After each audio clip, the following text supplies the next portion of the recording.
Albert. Well, hello, Ralph, my friend. Well, you're looking great, Al. Hey, I like that beard. Thanks. Kind of gives your face the Mount Rushmore quality. It's generally admired, my friend, but what brings you over here on this street of dreams? I was under the impression an artist was immediately downgraded 3 degrees of integrity when he set foot on Madison Avenue. I was just up seeing a client. A client? You've given up the sculpting kick. Oh, no. I'm just working in a new medium. Well, you look real prosperous. How do you like the shoes? Oh, very dapper. Very dapper. I don't believe I've ever seen lizard skin huaraches before. Had them imported. Made underwater by natives of Ecuador. Yeah. Takes about 3 hours to have them made. So they use about 12 natives per pair. Ralph, my friend, you give the general impression that you are loaded with loot. I am. There's money in art. Money. You just got to get something new. Here, wait a minute. Let me open my case. Here, Al. Take a look at this. What is that? An ice cube? Look inside. Now, man, that's real entrancing. What is it? That is a detailed copy of Rodin's The Kiss. Pretty sexy. How do you do it? Well, you see, I carve it from underneath the plastic block. Oh, it looks sort of solid to me. How do you get in? Well, look at the bottom. You see that little hole? Huh? I worked through there with my engraving instruments. Of course, this is just a sample. I've been doing originals mostly. What are the little cubes good for? Paperweights, I guess, huh? This is art, Albert. Art. Do you know how much I get for one of these? Beats me. $5,000. Oh, that's a pretty stiff price for a paperweight. Well, you just don't understand, Al. This is the hottest thing since Picasso. I just sold 2 original compositions to Morgenstern. You know, the dealer from Philadelphia? For $25,000. 25? Wow. I should have paid attention when Mama bought me that clay when I was a little boy. Well, it's about time the creative artist got a little bit of recognition. Recognition's not the point, man. At 25 G's, I wouldn't care if people walked past me in high noon. That's because you're not an artist. The money's secondary. Money is never secondary. Money is the primariest thing there is. Al, would you be interested in a fine original composition? Well, I'll make a special price for you, Albert. $4,000. No, Ralph, my friend. I keep my papers from blowing off my desk with my right foot and my left piled one on top of the other, and I find that quite adequate to the needs and aspirations. Al, the trouble with you is you've got no soul. The trouble with me is I have not got $4,000.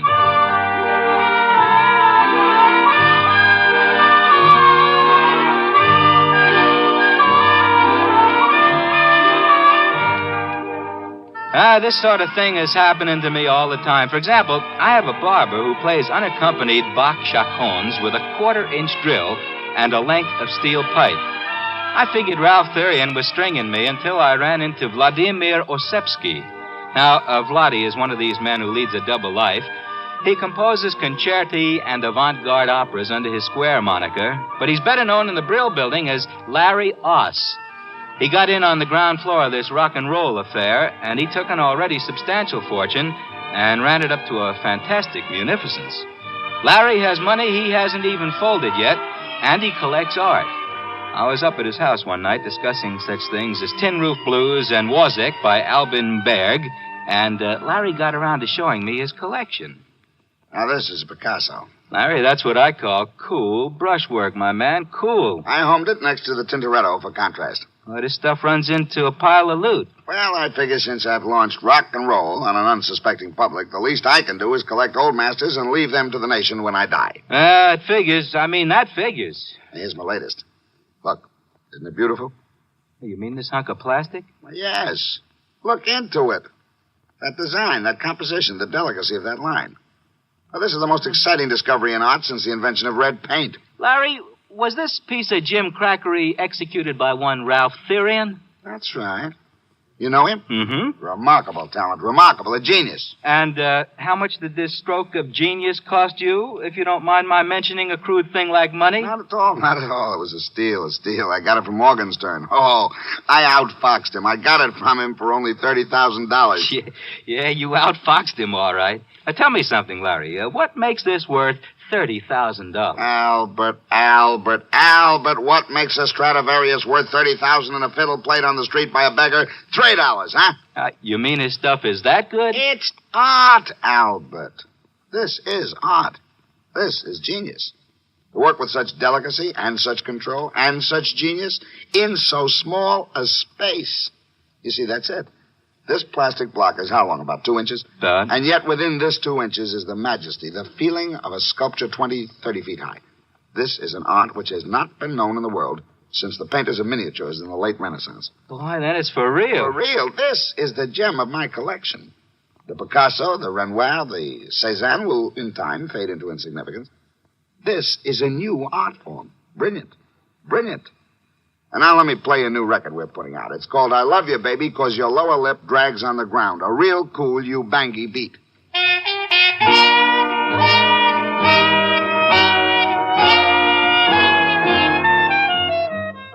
While we take a breather from our program, I'd like to ask you a question. Do you know who Uncle Sam's lawyer is? If your answer is the Attorney General, you're absolutely right. But being legal advisor to the President and other governmental agencies is only part of his job. His main task is running the Department of Justice, which makes sure that the laws passed by Congress are carried out and that lawyers are available when the government must be represented in court. Let me give you an example. Suppose there is some question concerning the amount or kind of tax you should pay, or suppose you and the government don't agree as to which of you owns certain land. That's when the Department of Justice steps in to represent the government side of the case. If anyone is brought to trial for counterfeiting, smuggling, gold hoarding, or passport forging, the Department of Justice prosecutes the case. It also handles all matters dealing with legal immigration. And all of this activity is the responsibility of an important member of the President's Cabinet, the Attorney General. Just as it is the duty of the United States government to protect each and every one of you, it is the duty of the Attorney General to protect the government of the United States. Well, I let Ralph Therian's new art form slip my mind for a while I struggled with song pluggers, advertising salesmen, account executives from the agency. And I met him again a few weeks ago at a small cultural establishment on the corner where I work. You might call it sort of branch public library with a brass rail. Hey, what's the idea of putting this lemon peel in? If I wanted a fruit salad, I'd ask for it. How do you do, Ralph, my friend? Oh, hello, Al. Ah, you look like you're thriving, my man. Well, as a matter of fact, I just signed a contract with Morgenstern to deliver $100,000 worth of my original compositions. I'm celebrating. In here? Ah, man, this place is only fit for sweating out the downhill phase on a manic depressive psychosis. Oh, I'm just starting here. I intend to work my way up. Albert, be my guest.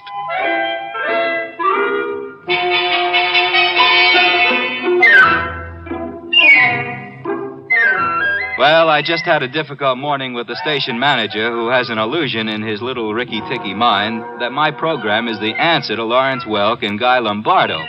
He'd been trying to convince me to program 2 solid hours of Wayne King, relieved by vocals by Frank Crummett and Julia Sanderson. I had resisted, and I was in the mood for eating the lotus and forgetting. Several hours later, Ralph was feeling very confidential. Albert, my friend, I like you. Why don't you shave? Ralph, love me, love my beard. I will try. Albert, you have the look of an Abraham Lincoln gone hog wild among the cream puffs. Ralph, you have an artist's soul. Albert, I trust you, I trust you, I trust you.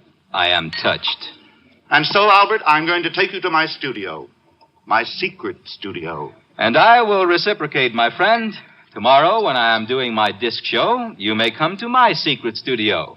With the esteem that my program is held in today, tomorrow I'll be doing my broadcast from a small hole with a round iron top and plenty of running water below. What time is it? It's something. I'm late. Hurry.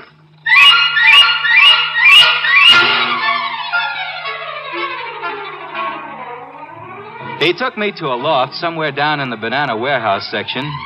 He had 3 locks on the door, and he opened them with 3 separate keys. I stepped inside and took a look around. The loft stretched a whole city block. The only thing that kept the New York Rangers from using it as a practice rink was the lack of ice. It was empty, except in one corner of the room there was a mess of machinery. Looked as if someone had eviscerated a television set and left it to die of shock. There was a weaselly-looking little man in a shiny blue suit standing in the middle of the floor tapping his foot. Therian, I've been waiting for half an hour. Where have you been? Now, take it easy, Burson. Take it easy. Plenty of time. I've told you the active life of the catalyst is only... Who's this? This is my friend Al. Al Collins. Well, who is he? And what is he doing here? I've told you we must have no one here. Now, he's my friend. I trust him. Oh, I suppose you've told him all about it. Yes, I have. Have you got the stuff? Certainly I have. 3 ampules. But it won't last. You've got to hurry. Roll up your sleeves. Oh, now, just a minute, both of you gentlemen. If I've been brought down here to witness the inoculation of a little happy juice into somebody's arm, I'm leaving. I have no desire to tangle with the Federal Narcotics Bureau. Now, Albert, do I look like I'm taking narcotics? I wouldn't swear to it. You don't understand. In those little glass bottles is a secret of $100,000. And I'm going to show you how I do it. First, we take a plastic cube out of my pocket. So. We put it down on the grid in the middle of the floor. So. Now, if you will kindly step to the outside of the white line painted on the floor. Back there. Go ahead. Now, Mr. Burson, we'll turn on the machinery. Now, I take this vial of catalyst, thus, and pour it over the plastic block. So. Now, we wait.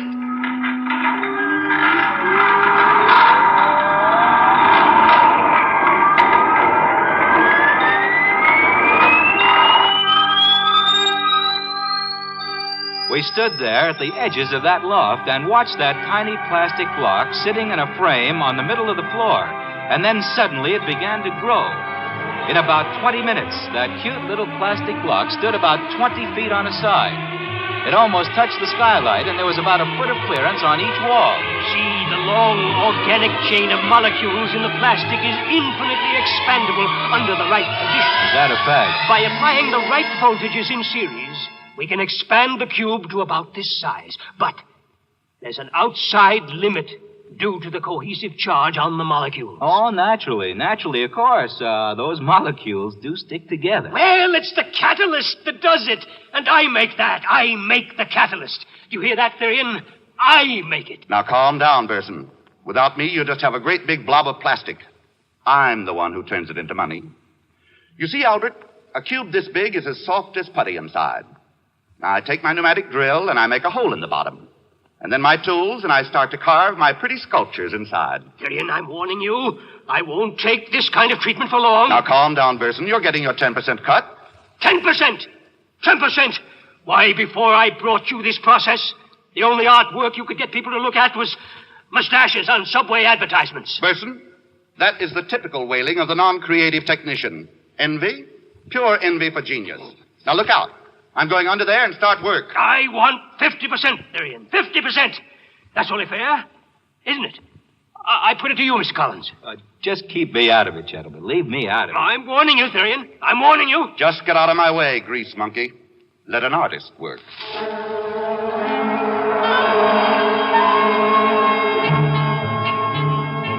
Ralph crawled under the giant cube and started to work.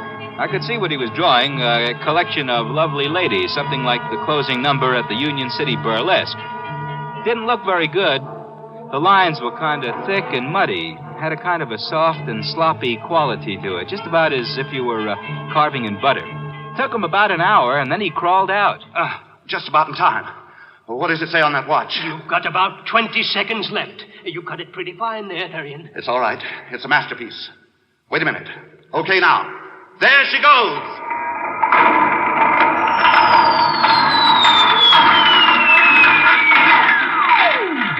Well, now, what happened was that plastic cube that was blown up to about 20 feet on the side suddenly popped like a balloon with a cigarette stuck in it. And what ended up was that tiny little 2-inch cube sitting in the middle of the floor. Ralph picked it up and brought it over. Look at it. Beautiful. Beautiful. The work of genius. The work of science. Makes a real nice paperweight. Albert, my friend, what you have just seen was the creation of a $20,000 masterpiece. Take a good look. I did take a good look. The whole design was there. But what had looked to me like kind of a muddy, buttery picture when it was 20 feet high was now sharp and beautiful and clear as a snowflake. I went back to the studio and demonstrated my independence by scheduling 2 solid hours of Dizzy Gillespie. The next day, I got a telephone call just before I went on the air. It was Ralph asking me to come over to the studio. Said it was important. So, after the show, I shook the last song plugger out of my lapels and headed down to Ralph Therian's loft. I found that fellow Burson walking up and down at the edge of the room, looking at his stopwatch nervously. They had another plastic cube blown up in the middle of the room, and Ralph was inside the cube working. They were having quite an argument. I know you got paid off today, Therian, $100,000. I know you got it, and I want my share, 50%. Don't bother me. I'm working. Hi, Ralph. Oh, hi there, Albert. Just a minute. Wait till I crawl out. I warned you. You can't say I didn't warn you. There'll be no more of the catalyst, no more. Listen to him, Al. That's why I asked you over. I wanted a witness. And you're the only one who knew all about it already. Oh, now look, gentlemen, I told you not to get me involved in this. Now listen. This little worm, this test tube termite, had the gall to threaten not to bring any more of that catalyst. But I warned you. I want my share of that $100,000. If you'll excuse me, I'll get back into that masterpiece. That catalyst is only good for 2.7 hours. Hand me the drill, will you, Burson? Here it is. What I warned you. Boy, plastic is tough today. All right. Dear Lord Ray. I warned him. He must have the money here somewhere. Yes, it must be somewhere. Bills. Your check stubs. What are you doing over there, Burson? Looking. Just looking. Well, if you're looking for that $100,000, you can stop. I've got it right here in my pocket. Now, don't bother me while I finish work. What? Therian, come out of there. Come out. I've got to finish just a little more. Come out, you don't understand. Come out. Get out of my way, Mr. Collins. With pleasure. Therian, hand me that money. Quick. Get out of my way, Burson. I'm working. But listen, you don't understand. The catalyst. Let go of me. The catalyst. I made it up half strength. Give me that money, quick. The money.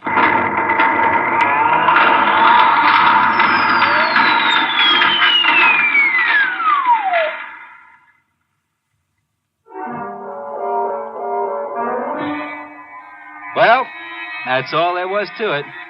I figured out that little fella from the plastic company figured he'd get himself a new sculptor when he made up that catalyst half strength. The two of them were in there when the roof fell in. The roof and the walls. Well, that's about all there is to it. Figured you might be able to use the story. I wrote a few notes on it. They're here somewhere, under the paperweight. Oh, would you like to see the paperweight? Little plastic cube about 2 inches. Look in there. 2 fellows with their hands around each other's throat. Looks realistic, don't it? As if they were squeezing. Of course, this one's an improvement on the work Ralph Therian did. This one's in full color.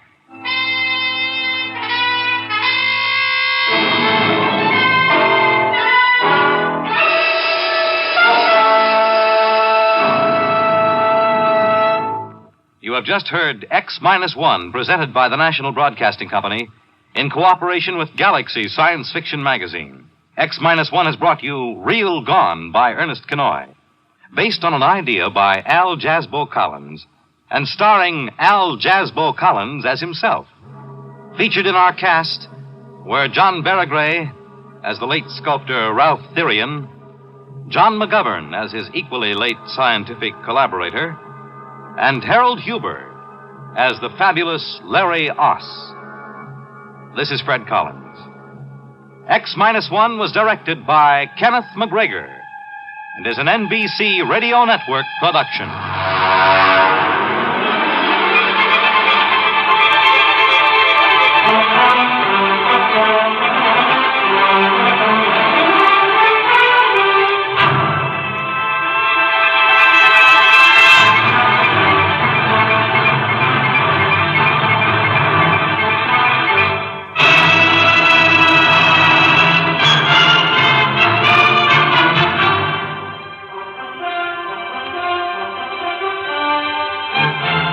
Join us again next week for a new adventure in dimension and space on X-1.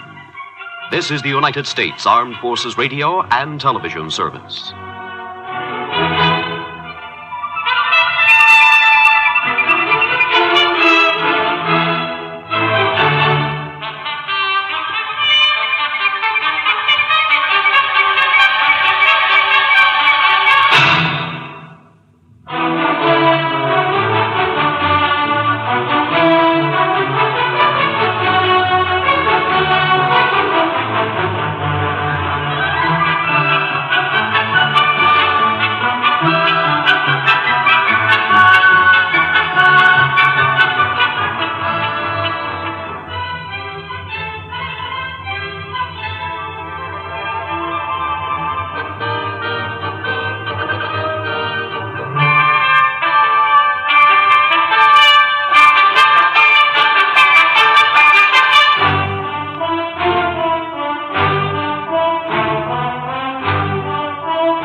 And now the Molle Mystery Theater, presented by Molle. Molle, the heavier brushless shaving cream for tough whiskers or a tender skin.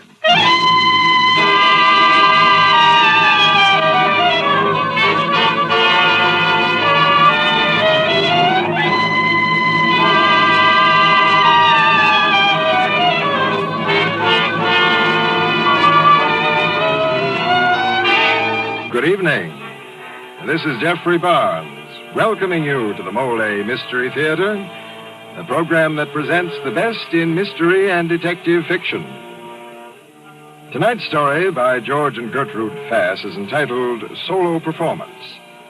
Our stars, the very versatile Everett Sloane, stage, screen, and radio actor currently appearing with Rita Hayworth and Orson Welles in the motion picture Lady from Shanghai. Tonight, Mr. Sloane will play the part of Albert Perry, an actor who's forced by circumstances to play the most difficult role of his career, a role wherein his life depends upon his solo performance. But first, a short reminder, friends. The story of your closest shave, your narrowest escape from danger of any kind, may win a grand prize in Molle's $25,000 contest, My Closest Shave. Listen for full details later. This is Jeffrey Barnes again, and Act One of tonight's Molle Mystery solo performance, starring Everett Sloane as Albert Perry.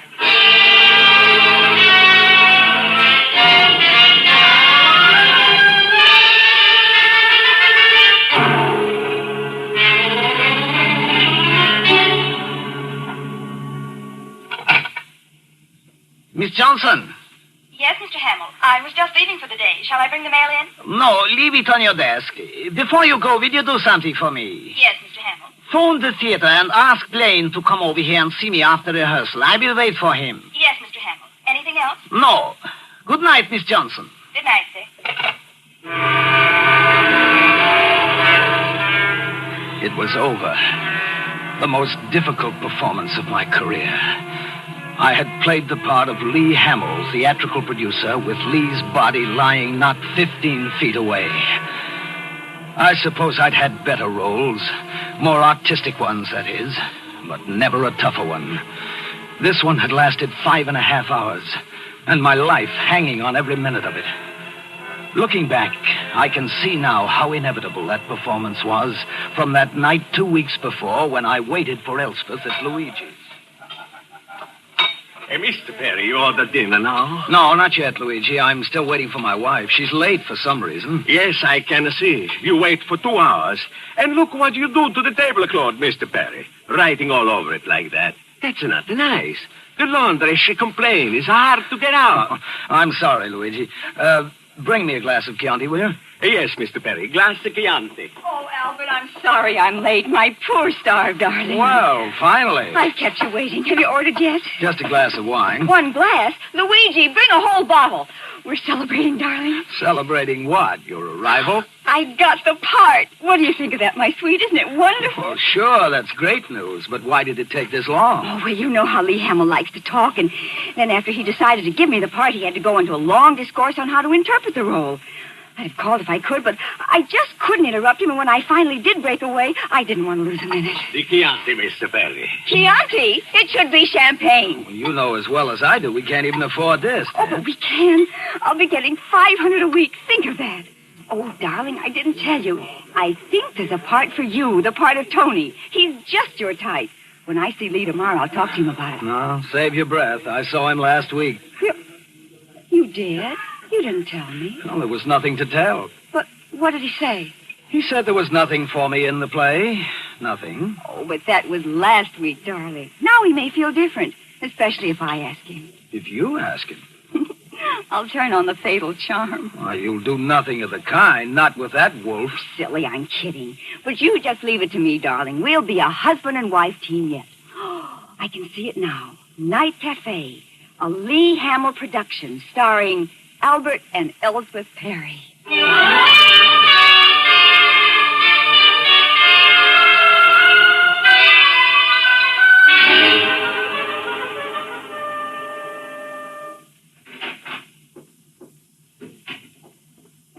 Albert, Well, look at you. What's the occasion? I'm going downtown to meet Lee. Well, what for? Rehearsals aren't starting already, are they? No, but he wants to discuss the play with me. And that gives me just the opportunity I want. You know, to ask him about you. Look, baby, I'd just as soon you didn't.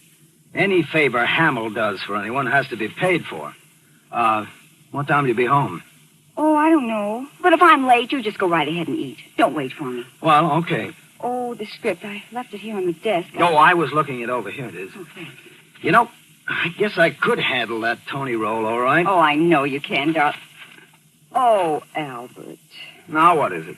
Look what you've done to this script. Why do you have to scribble on things? Well, if I didn't do that, I'd probably bite my nails. Just nervousness. Goodbye, my pet. And don't worry, the part's as good as yours. And Hamill won't eat me, you know. Not unless I let him. Bye, darling.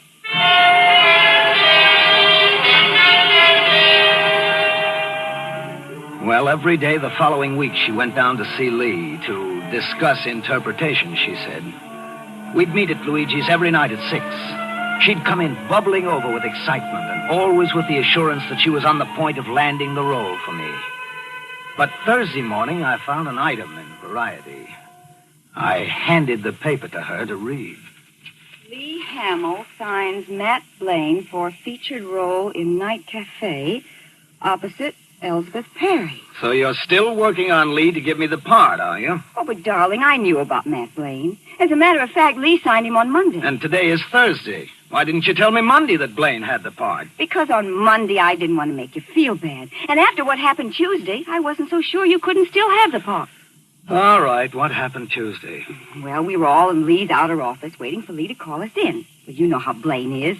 Always doing takeoffs on people to prove what a good mimic he is. No, he thinks he's good. Well, this time he decided he'd give an imitation of Lee interpreting roles for us. Now, my dears, pay close attention. The script calls... Let me do it. Here's the way Lee sounds.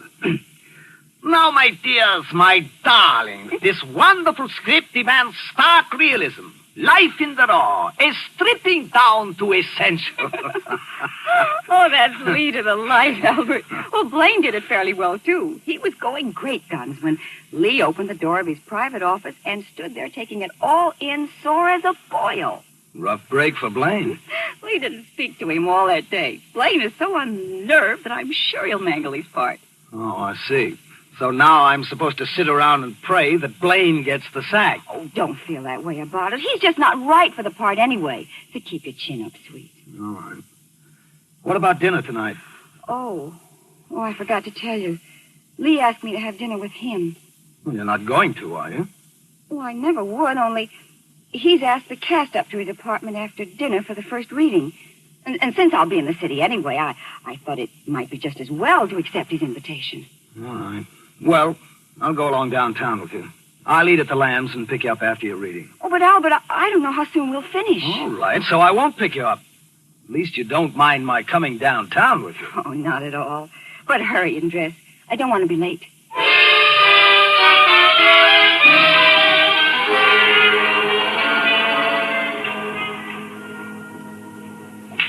I'd had dinner at the Lambs Club and was knocking some balls around in the billiard room when I saw Matt Blaine. Hi, Albert.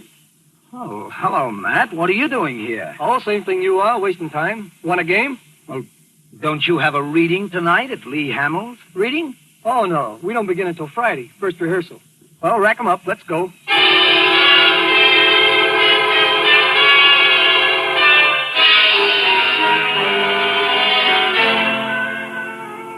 The next day, I didn't mention to Elspeth my meeting Blaine at the Lambs. But when she told me she was going to visit her mother that night, I simply said I'd go along. But, Albert, why spoil your evening? You know you and Mother never get along. All right, if that's the way you want it. Why don't you go to a movie or something? That's an idea. You'll have a much better time there than at Mother's. And so will I.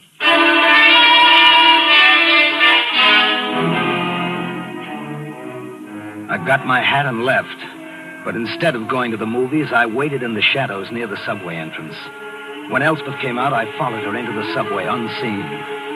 She got off at 59th Street, and the sense of shame I had at following her was replaced by a feeling of rage and frustration. when she went into Lee Hamill's hotel on Central Park South. I waited outside the hotel until midnight.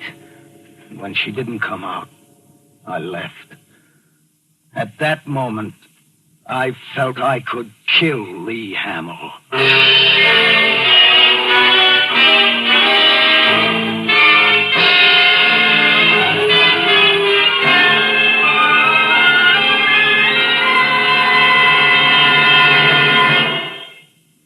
This is Jeffrey Barnes again. In just a moment, Act Two. But first, here's Dan Seymour with an important announcement. Friends, here's your chance to get that luxurious vacation trip you and your family have been waiting for, all expenses paid. That's right. A $3,500 vacation trip or cash is the grand prize in Molle's fascinating contest, My Closest Shave. And there are 106 other prizes. 5 new Ford sedans, 10 of Emerson's latest table model television sets installed, or radio phonographs, and also 75 cash prizes totaling $5,000. Now, that's $25,000 worth of prizes in all. Well, tell us more, Danny. How do you enter the contest? Well, it's easy, it's fun. Get the printed rules and suggestions from your druggist. Then write the story of your closest shave, your narrowest escape from danger, embarrassment, or failure, your most exciting experience of any kind. The story, not the writing, is what counts. Send your entry with 2 end flaps bearing the name Molle from any Molle carton. Mail to Molle, Post Office Box 49, New York 8, New York. Now that's Molle, Box 49, New York 8, New York. The whole family can get in this grand contest. Send as many entries as you wish, but include 2 Molle end flaps from the carton with each entry. Remember, 107 prizes worth $25,000, including trade prizes, are waiting to be won. So get your close shave entry in soon. This is Jeffrey Barnes again, returning you to the Mystery Theater and Act Two of Solo Performance, starring Everett Sloane as Albert Perry.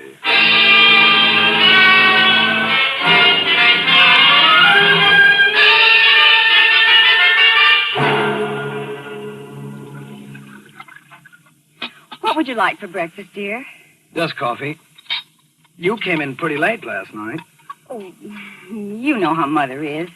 She kept me at gin rummy till past midnight. Elspeth, that movie last night started wheels turning in my brain. I got an idea. An idea? Why don't we go out to Hollywood and have a try at pictures? You seem to forget I have a contract, and a darn good one. You seem to forget I have no darn good contract. I've made up my mind, Elspeth. We're going. Albert, I can't break my contract with Lee. Oh, the devil with Lee. This part will make me, Albert. It's practically a starring role. Lee means more to you than I do, doesn't he? He what? Now I begin to see. You're not crazy. You're only jealous. I'm not jealous. Oh, yes, you are. Well, believe it or not, I'm relieved. That's a normal reaction anyway. After all, I guess I have been spending quite a bit of time with Lee. But just let me assure you, dear. You don't have to bother. Albert, wait. We begin rehearsals on Friday. Blaine will be fired then, I'm sure of it. Lee didn't exactly promise me, but you're almost certain to get the part. Won't you wait until Friday, dear? All right. I'll wait until Friday.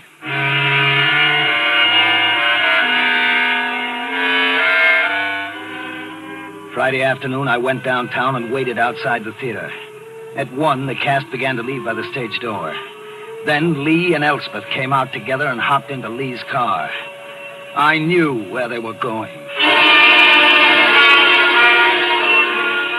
Elspeth said very little to me that weekend.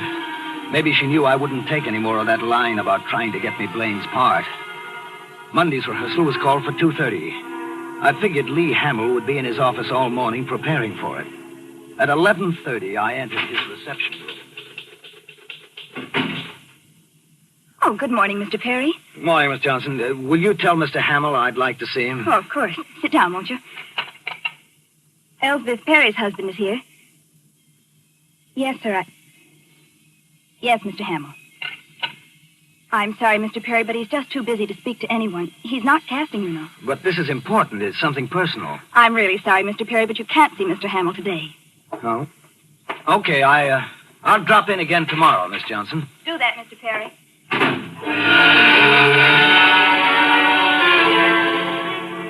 But I didn't take the elevator down.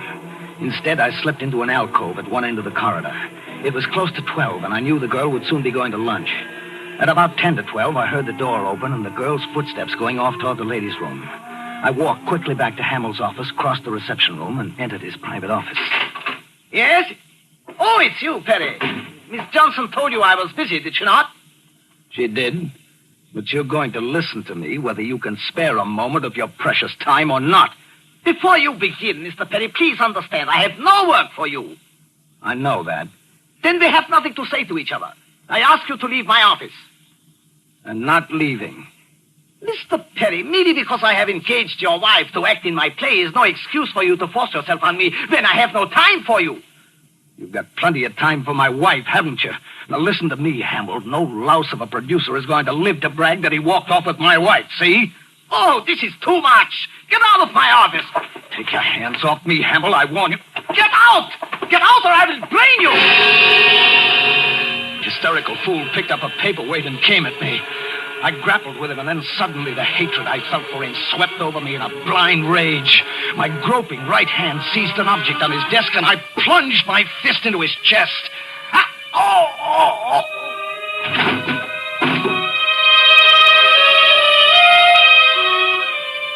He was on the floor, dead. And in my hand, I held a silver letter opener, dripping blood.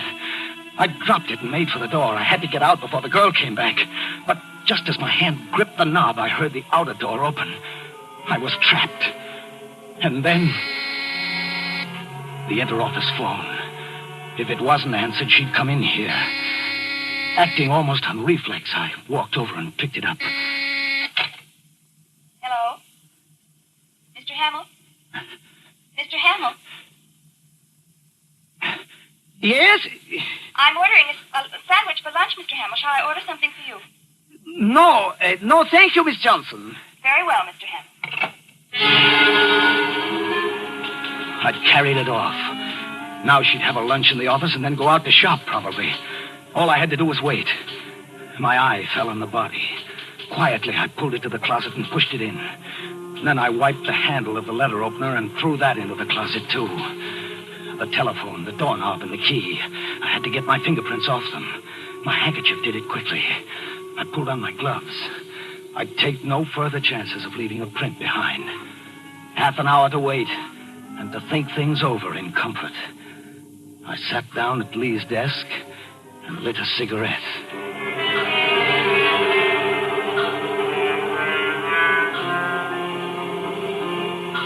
The clock had ticked away the minutes. 5, 10, 15, 20, when...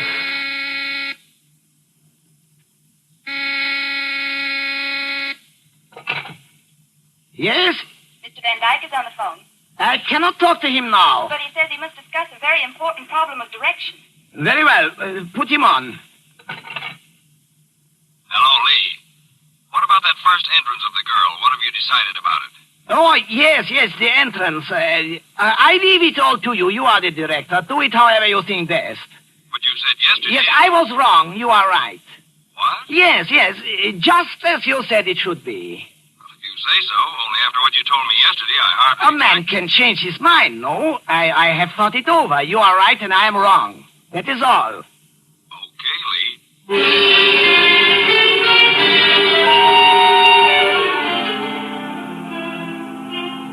For the next 2 hours, nothing happened, and then...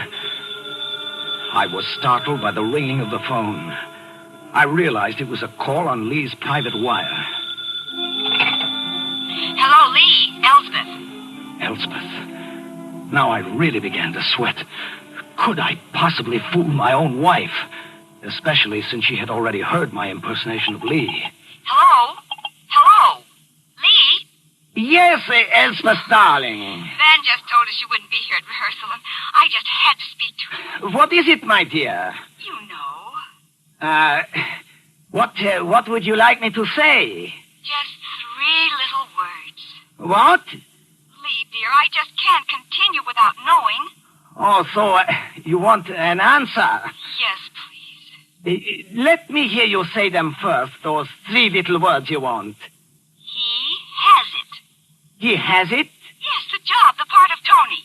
Oh. Please, Lee, it means so much to me. And Albert would be so much better than Blaine, you know that. Is this why you have been so nice to me? Don't be angry, Lee. You know how I feel about Albert. But if he doesn't get the job, he's going to the coast. So? And if he does, I'm going with him. And break your contract? I have no alternative. Well, in that case, I have no alternative, my dear. The job is his. Oh, you darling. Thanks a million. I'll phone him right away. Why not wait and tell him personally tonight? The pleasure would perhaps be greater. How perfectly right. I will wait. Oh, thanks again, darling.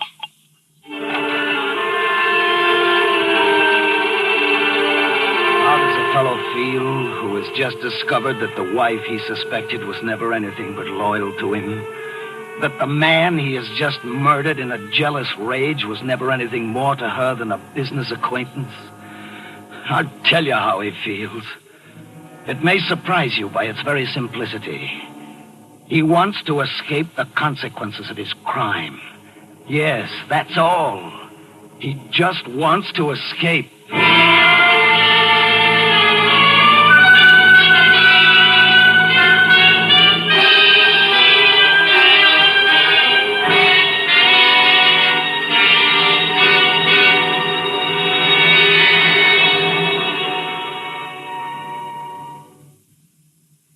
This is Jeffrey Barnes again. In just a moment, we'll bring you Act 3 of Solo Performance. Now, a word from George Putman. Thousands of dandruff sufferers who've been ready to give up in despair after trying other methods without success have found that double danderine gives them real relief.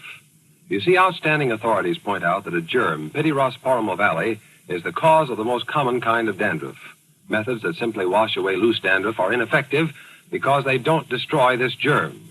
For real relief, it must be destroyed. And double danderine does that. It actually kills this germ on contact. Even in many severe cases, double danderine has given remarkable results.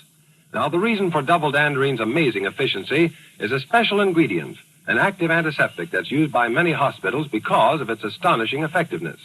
In double danderine, we call it Alzan.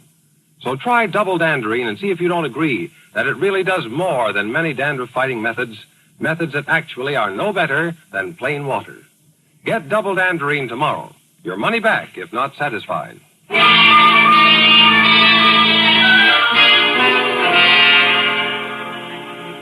At last, it was 5:30 and the secretary left. 10 minutes later, I walked down the stairs unseen, mingled with the crowds leaving the building, and took the subway. In 40 minutes, I was home. And now the clincher. Still impersonating Lee Hamill and pretending to be at the office, I phoned Van Dyke at the theater and told him I was dismissing Blaine from the cast. My alibi was complete.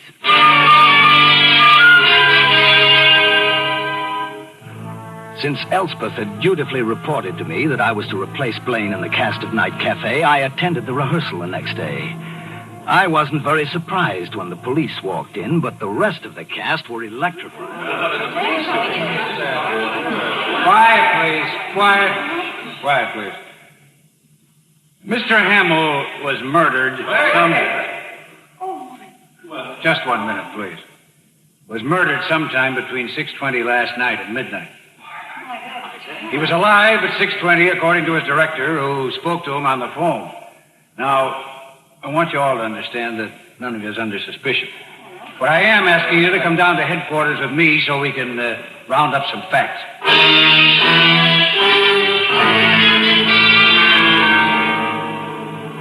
At headquarters, we found Blaine, looking like a ghost. He'd been questioned already, and he showed it. We were all separated and put into individual rooms. I sat down at an old battered desk and had myself a cigarette. There was a pad of yellow ruled paper and a pen and inkwell there. It made me smile. If I had wanted to write my confession, all I had to do was pick up the pen and start. All afternoon, the questioning went on while I waited alone in the room. I ran out of cigarettes at about 7, and they wouldn't let me send for any. Finally, at 10, Loman opened my door and came in. You're Perry, aren't you? Yes? No, don't get up. Just stay where you are. I'll use the corner of the desk. I understand you were up to see Hamill yesterday morning. Yes, I'd heard there might be a chance for me to take Blaine's place in the play, so I went to speak to Mr. Hamill about it. And he wouldn't see you? Well, his secretary said he was busy. He told you there was no casting, didn't he? No, he didn't tell me anything. Miss Johnson told me, but not Mr. Hamill himself. What made you think he'd give you Blaine's place? My wife told me there was that possibility. And as a matter of fact, when she called him later that afternoon, he did tell her that I had the part. It was sort of tough on Blaine, wasn't it? Well, you know how those things are. Fortunes of war. I suppose Blaine was plenty sore about it. Sore at Hamill, I mean. Yes, I suppose. Does he have an alibi for last night? Suppose you leave the questions to me, Perry. What about your own alibi? That's easy. From about 6:30 to 8, I was at Luigi's, a little Italian restaurant uptown. You can check with Luigi. After that, my wife can alibi me, if you'll accept her word. And before 6:30? Well, does that matter? If Hamill was alive until 6:20... Van Dyke swears he was. He talked to him on the phone, but somehow our medical examiner has other ideas.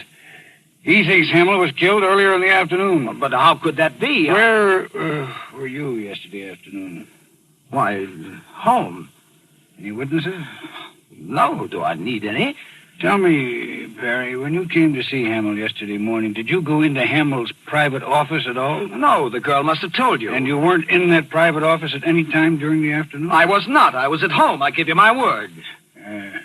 Mind if I take that pad on the desk? Certainly not. You do this? What? Oh, yes.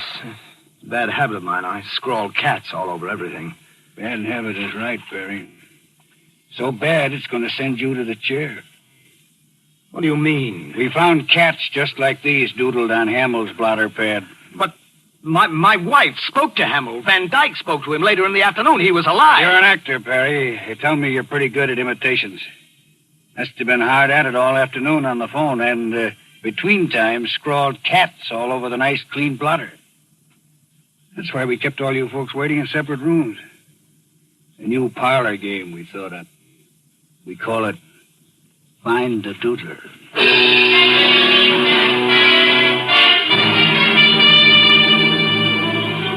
It did an actor's heart good to hear them at the trial. Right down the line, Elspeth, Van Dyke, and Hamill's secretary, each one swore it was Hamill's voice and not mine that came through the telephone that afternoon. Yes, their testimony added up to a rave notice from George Jean Nathan. I'd have gone free, too, if it hadn't been for the cats. But then, there's always an if, isn't there?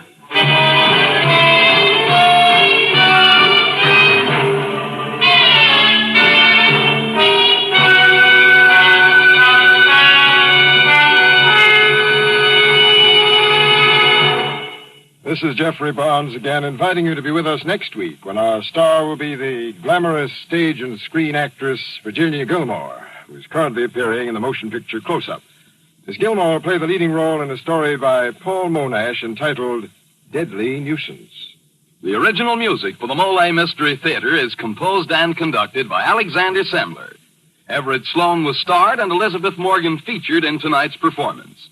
Any resemblance between the names and characters used on this show and any actual persons, living or dead, is purely coincidental. And now this is Dan Seymour saying goodnight until next week at this same time when the Mystery Theater presents Deadly Nuisance, starring Virginia Gilmore.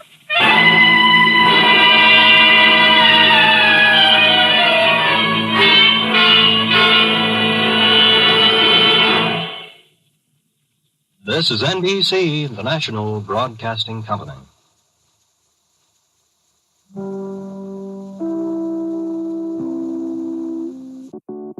When it comes to making plans, you are the best.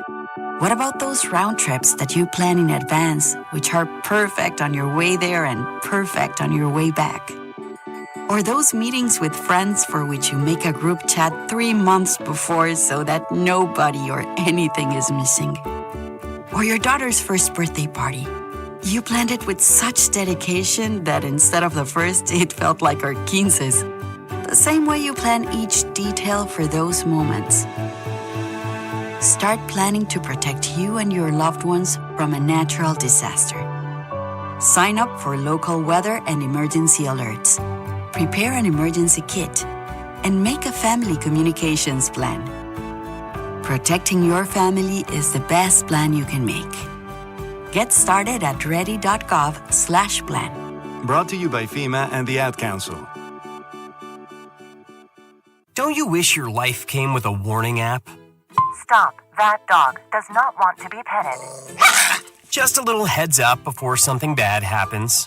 Move your coffee cup away from your computer. Oh, no. So you can have more control. Stop. You're texting your boss by mistake.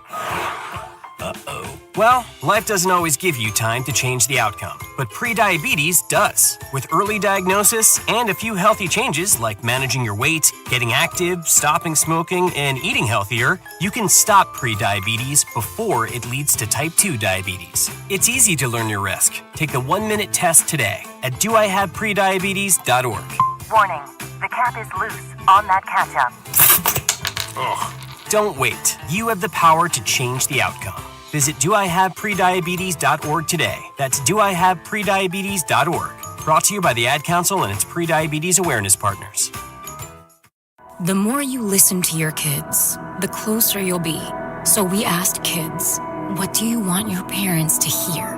I feel sometimes that I'm not listened to. I would just want you to listen to me more often and evaluate situations with me and lead me towards success. We're not adults, so just be there and, listen. I just want someone to yap to. And I just feel like I'll be fine, if someone just hears me talk and talk and talk and talk and talk and talk and talk. You're doing a really good job. And I don't think I tell you that enough. And I know sometimes we get into it, and it's just hard on both of us. But, try to understand me more, and I'll try to do the same. Listening is a form of love. Find resources to help you support your kids and their emotional well-being at soundidouttogether.org. That's soundidouttogether.org. Brought to you by the Ad Council and Pivotal. Welcome to Nightmare Radio USA. Dive into the macabre and the mysterious. Let the terror begin on Nightmare Radio USA.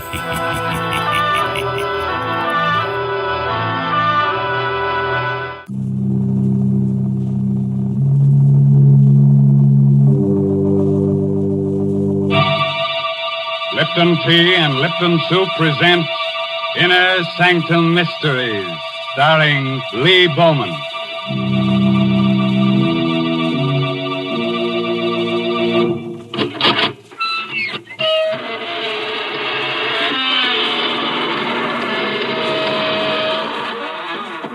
Good evening, friends. This is your host, Raymond. Welcome to the Inner Sanctum. Come in, won't you? What are you staring at? The walls. Well, you know that old saying about walls having ears. Well, these walls have eyes and a nice assortment of fingers and hands. One of them has a heart, but you can't beat that.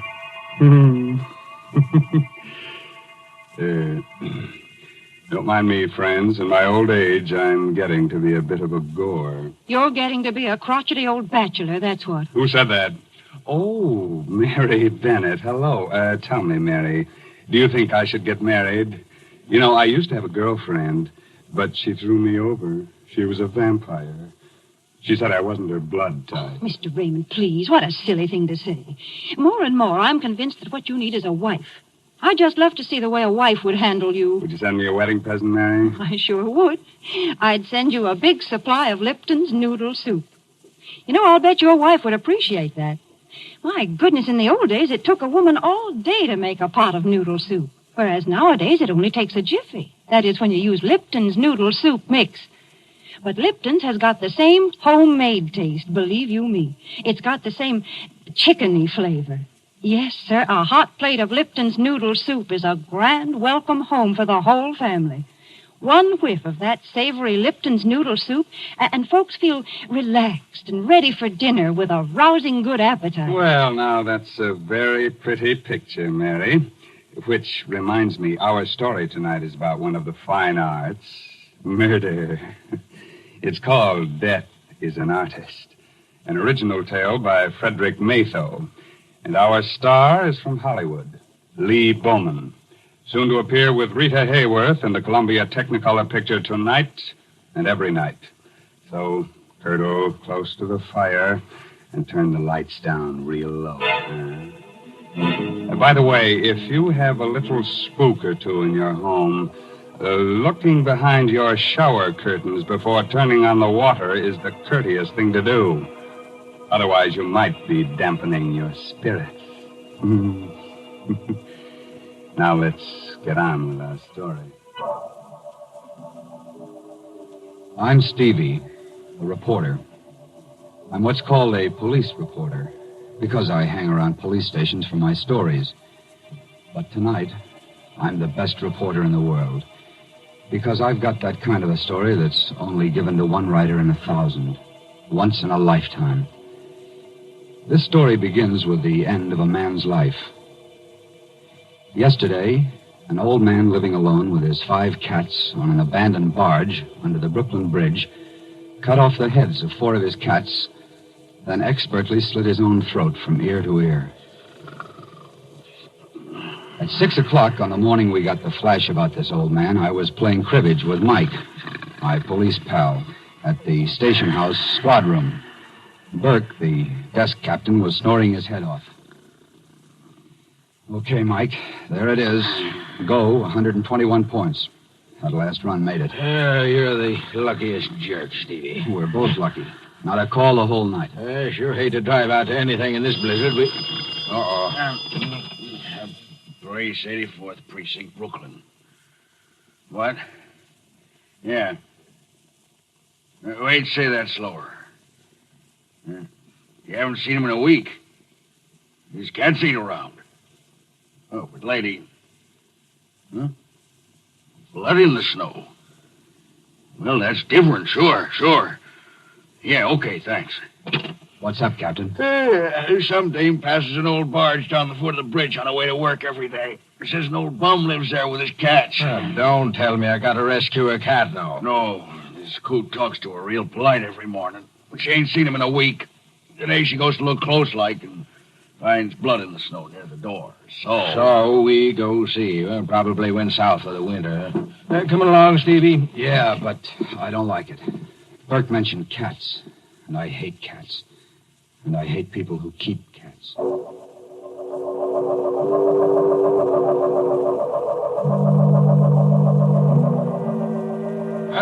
This is it, I guess. Come on, Stevie. Hey, look, Mike.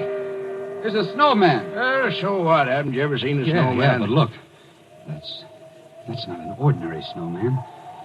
It's a beautifully sculptured head of a woman. Made out of snow. Come on. It's cool. Let's get inside this scow here. Hey, open up. Open up there. Open up inside. There is blood out there, Mike. Look. See? Here's where the woman's footprints still. Okay, Sherlock. Help me bust this door.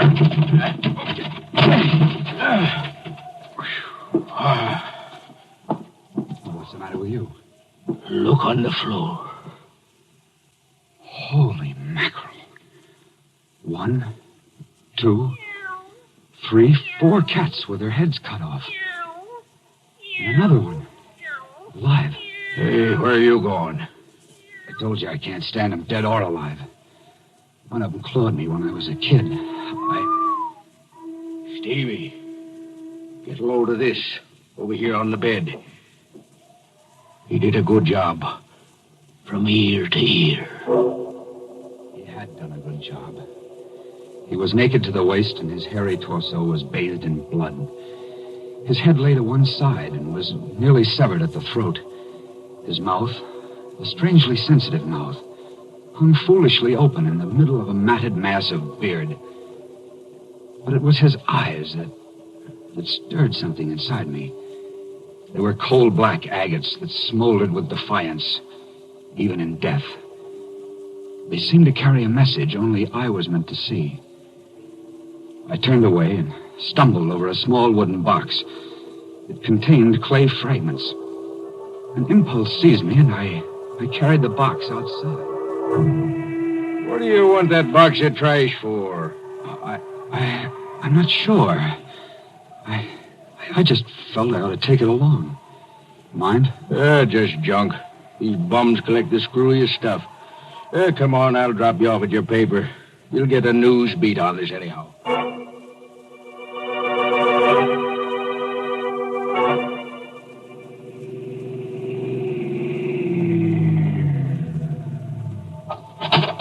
Okay, Mike. Thanks.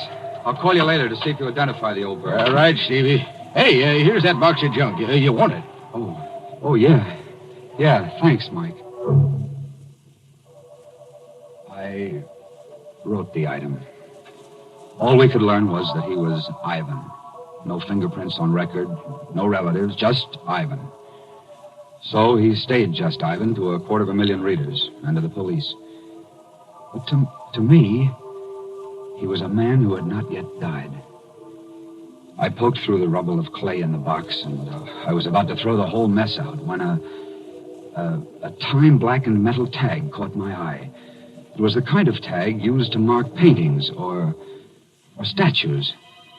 It read, Agatha, January 2nd, 1924. 20 years ago, today. And below that was a name, Ivan Thorne. The name jangled a bell in my memory. It frightened me. It fascinated me. I rummaged in the box some more. A hunch grew to certainty. Ivan Thorne had been a sculptor. Here was a fragment of clay, a nose. Here, part of a chin. Here, an ear, a woman's ear. And the snow image of a woman's head came to mind. Why did Ivan Thorne, a sculptor of obvious talent, do a head of a woman named Agatha in clay, then on the same date, 20 years later, as a bum, reproduce it in snow and slit his throat? I found the answer in the yellowed clippings of the newsroom morgue. The story of Ivan Thorne was filed under Murders Unsolved. After I'd read the story, I marched into GC's office. Yeah, what's up, Stevie? The city of the Brooklyn Bridge again? No. You read the item on the old guy I found with his throat cut? Sure. Cut off his cat's heads, then his own, unidentified. Good item. I know who he is. Was. Yeah? Story? Story. You got time to listen? Shoot. Well, this begins in a sculptor's studio off Washington Square on a stormy night long ago. Ivan Thorne and Agatha, his wife, were having words. For the last time, Agatha. Are you really going through with this divorce foolishness? For the last time, yes. I'm tired of living from hand to mouth. I'm tired of your stupid statues. I'm tired of your stupid cats. I'm tired of you. All right. I'll give you the divorce. You can marry Greg Stevens. He'll give you everything you want. But Horace stays with me. I want custody of the boy. The court will decide that. Agatha, I've been working on that head of you for a year. It's good. I think the museum... Oh, that thing? It doesn't even come close to looking like me. Of course, that head isn't you. It's what I remember you as when I first met you. Ivan, let go of me. You're hurting me. All right. I'll let go of you. But I'm going to finish that head, Agatha. And you're going to help me. I will not. You'll get your divorce. Only if you agree in writing to pose me one day each month for 6 months. I must finish it. 6 months, hmm? And what about Horace? He's away at school all the time. We'll let the court decide a decent arrangement. All right, Ivan, I'll do that. Give me that pen. Here. I, Agatha Thorne, agree to pose for a sculptured head by Ivan Thorne on the first day of each month for 6 months. Signed, Agatha Thorne. There you are. No. Get out. Get out before I break your neck.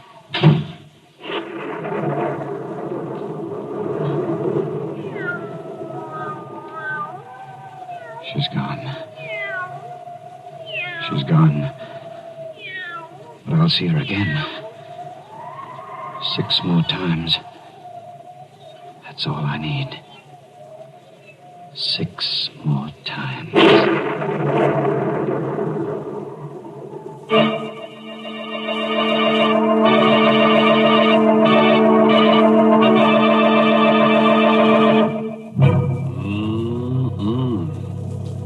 Sounds to me like this Ivan guy is working up a neat little catastrophe. Mr. Raymond. Yes, Mary. I got to thinking about that snowman they found. Did you ever make a snowman? Oh, sure, and I cut off his head for a souvenir. Kept it in the icebox over the summer. You're teasing me, Mr. Raymond. But you know, when I was a child, we used to spend all afternoon making a snowman. And then we'd go in the house for supper with our cheeks red as a frost apple and with a real country appetite. The house was so warm and cozy. Yes, and filled with all the exciting smells of good cooking. You know how children are. They play in the snow and then come in ready to eat you out of house and home. And I've got a grand suggestion for these winter night suppers. Lipton's Noodle Soup Mix. It's such a heartening dish. Thrifty, too. Costs a lot less than canned soups. Yes, Lipton's Noodle Soup just seems to belong to folks young and old who've got a healthy appetite and a yen for homemade, chickeny-tasting soup. Mary. Yes, Mr. Raymond? Mr. Bowman is waiting to resume his part of the young police reporter, Stevie. That's right. You remember, Stevie told his editor that Ivan was divorced by his wife, Agatha, 20 years ago, and how the events that followed turned the sculptor into the tired old bum he was when he slit his throat under the Brooklyn Bridge. Well, Stevie, did Agatha get her divorce? Yes, and the court gave her custody of their 6-year-old kid, Horace. She married Greg Stevens, and according to these clippings, she kept her agreement with Thorne. She posed for the head he was doing of her so that he could finish it. The first day of each month for 6 months, huh? Yeah. How'd he take the divorce and losing his kid and all? Beautifully. So everybody thought. It got to be the talk of the town. The 3 of them, Agatha, Greg, and Ivan, seemed to get along fine together. The Stevenses were frequent callers at Thorne's studio. Oh, I say, Thorne, why won't you show me the head you're making of Agatha? It isn't fair, you know. Not till it's finished, Greg. You wouldn't appreciate it as it is now. It really is good, Ivan. When will you finish it? Yes, Ivan, when? I want to finish it on New Year's Day. That will be the last time you need pose, Agatha. Can you make it that day? Well, I'll just have to, won't I? Yes. At 3 o'clock? At 3 o'clock. Come on, Greg, darling. Good night, Ivan. Good night, Ivan. My goodness, 6 months goes by so fast, doesn't it?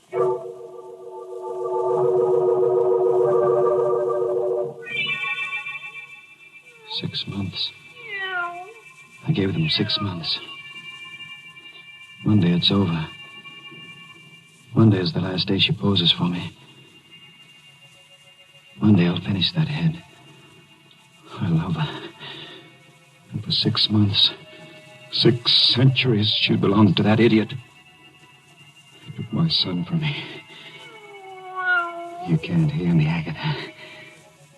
Can you? This is you and Clay. You can't hear me. Everybody thinks it's wonderful that Ivan Thorne is such a good sport about it. I fooled them all. I fooled you. Yes. I fooled even you.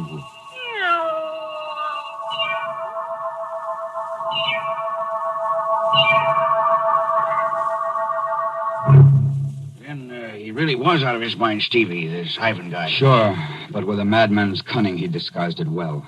At that point, only his cats knew it, I guess. Well, what happened then? New Year's Day, 1924, was a howling wintry day.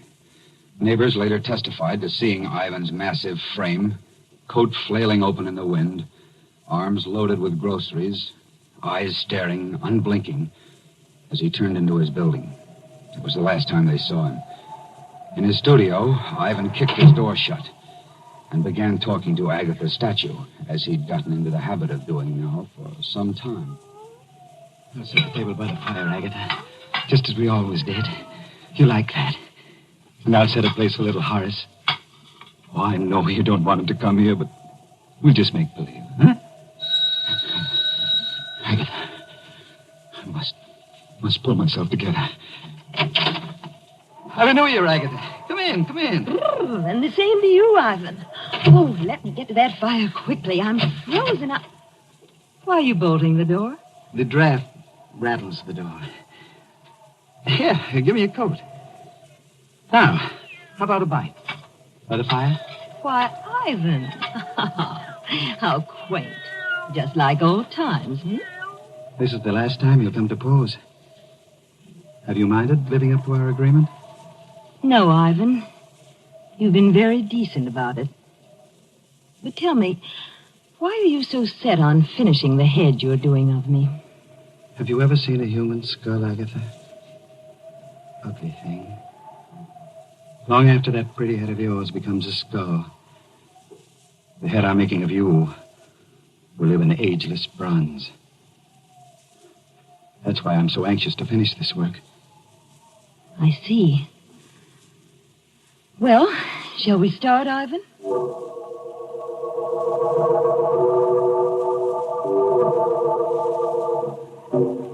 Ivan, you're not working. You're just staring at me. I'm studying the line of your neck, darling. It eludes me. Well, hurry, please. I've sat here for 2 hours now. I'm tired. I'll be finished soon. Then you can rest, darling. Then you can rest. Ivan, you're looking at me as though... Ivan! You've moved your head again, darling. Here, let me show you. There. So. Just like this. Don't move, Agatha. My fingers are loose on your throat. But in a split second, I can sink them into you tight. Like this. Don't... I've loved you more in these few months you've been away from me than I ever did before. I'll always love you. But if I can't have you, no one else can. Ivan, you're mad. You can't. I gave you 6 months with that fool because I wasn't sure. I thought I could get over losing you and the boy. But I can't. We all thought you would. Resigned. No. Even now, I don't know if I want to kill you, Agatha. I'm not sure. No, you don't. You know you don't. Think of Horace. Your son. I am thinking of your little fool. Oh, Greg, help me. Greg. You've got the nerve to speak his name here. Now. You're on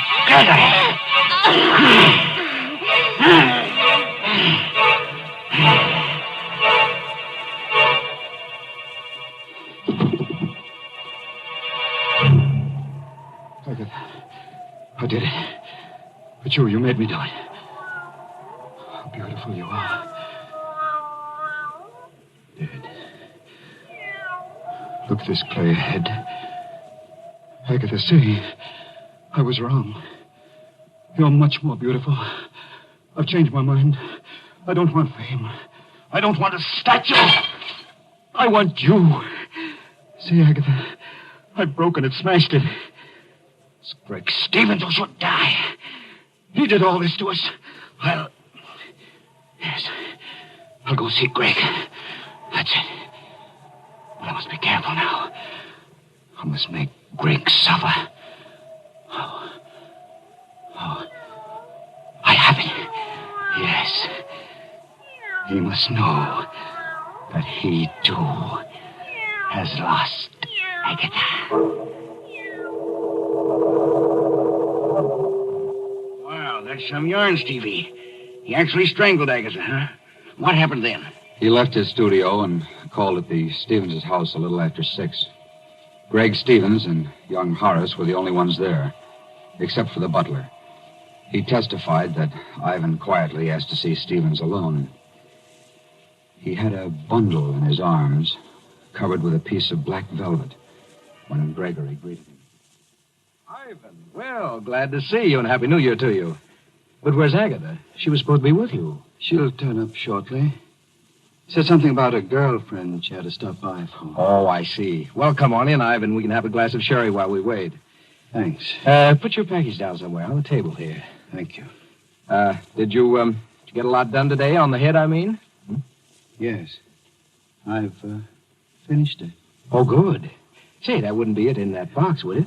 Yes, as a matter of fact, it is. Well, good heavens, man, let me see it. I've been kept from all this long enough now that it's finished. Wait. Till Agatha gets here. I'm going away for a while, Stevens. Before I go, I want you to tell me something. Do you love Agatha? A lot, I mean. A lot? I worship her. I adore her. You know what you did to me when you took Agatha and my boy from me? Well, the choice was hers. I'm glad for my sake. I'm sorry for you. But I thought you were resigned by now. Resigned? You poor fool.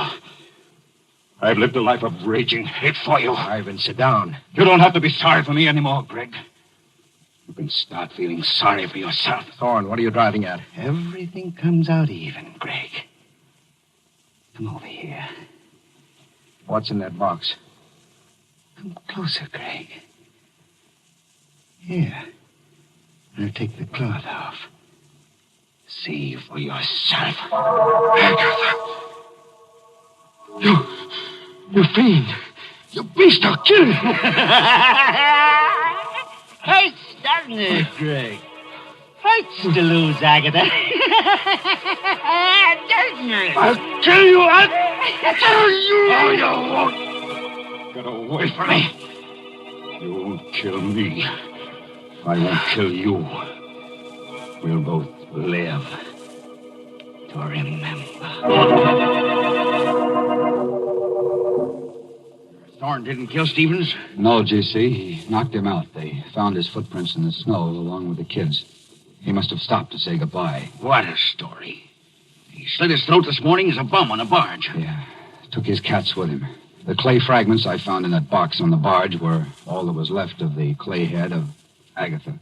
Nobody even found out how he got away or managed to stay hidden for 20 years? No. That's his secret. Well, write it up, stupid. I can't. I won't, G.C. You can't print that story. The devil I can't. Where's this Greg Stevens? Where's Horace, the kid? Find him. Greg Stevens died penniless and insane a year later. His kid was raised in an orphan asylum. Well, find the kid. Now, let's see. He'd be about 26 today. Maybe he doesn't know any of these things. What a scoop. Get busy. Look, you can't print this story. Why do you think I didn't write it up and hand it in? I feel sorry for the kid. I was raised in an asylum. A story's a story. What do I have to do? Draw you a diagram, G.C.? Why do you call me Stevie? Well, because your name is Stevens, I guess. Good heavens. You don't mean it. Yes. My name is Stevens. I never use my first name. I don't like it. It's Horace. That's right. You're Horace Stevens. Yes. My father was Ivan Thorne.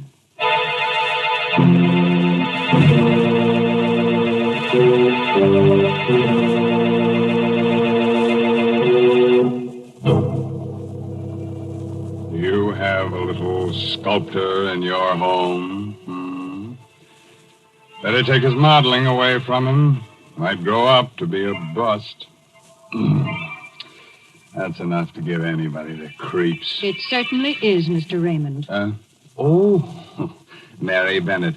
Say, didn't you like our story tonight? Well, it was exciting, all right, but why don't you tell stories about normal, happy people? Of course, folks like that never get murdered or anything, but interesting things happen to them. Nice things, too. Like discovering Lipton's noodle soup, huh, Mary? Well, why not?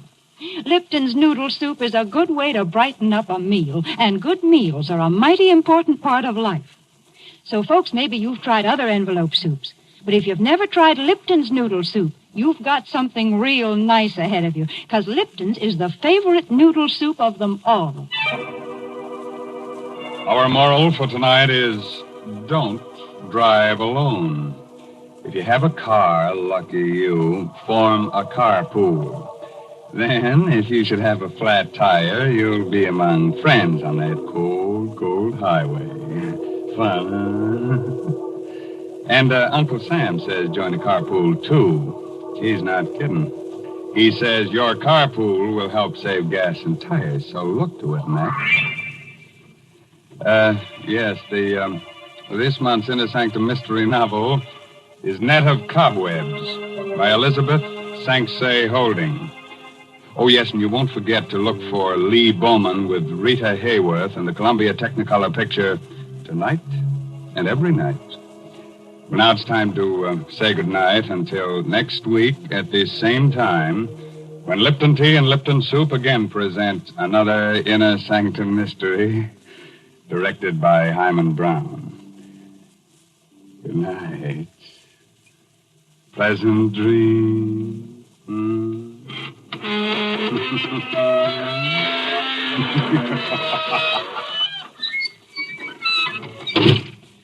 Folks, I got to thinking about wintertime, about snowmen and frost pictures on the windows, and about how cozy a house can be when there's a gale blowing outside. And then I got to thinking about Lipton tea, because a cup of Lipton's, the tea with that brisk flavor, really hits the spot. It's so cheerful and warming. You know, the word brisk, B-R-I-S-K, means that Lipton tea has a fresh, lively flavor. It's never thin or wishy-washy. That's why Lipton's is America's favorite tea. So don't forget to ask for it when you go to the grocery store. And don't forget to tune in next Tuesday night for another Inner Sanctum mystery.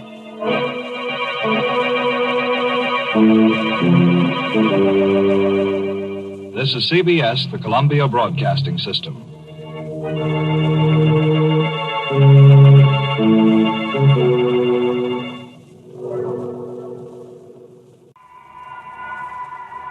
Mystery House.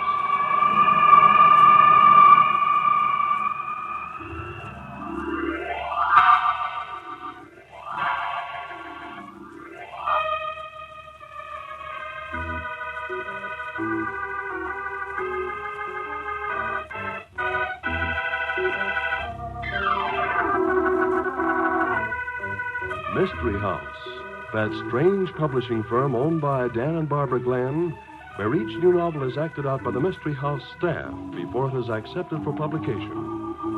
Mystery House.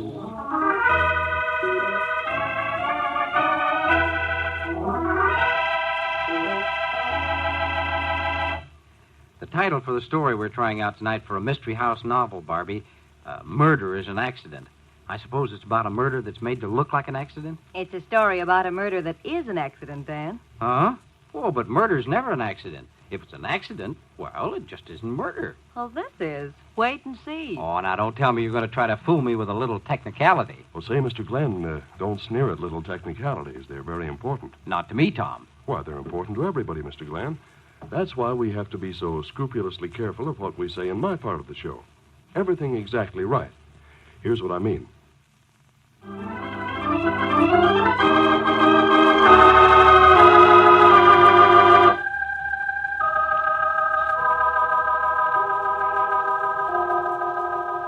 Okay, places, everybody.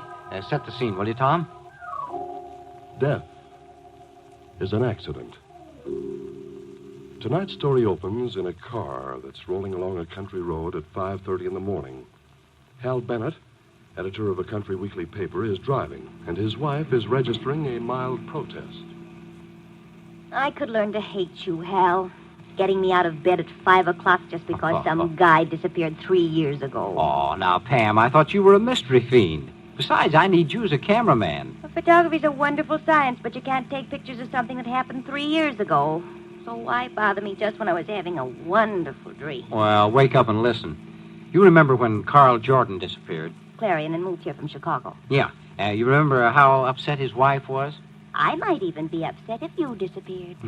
Well, she said the last time she'd seen him was the night that a stranger came to the farm and asked for some help with his car. And Jordan went out to help the stranger, and presto, no more Jordan. Yeah.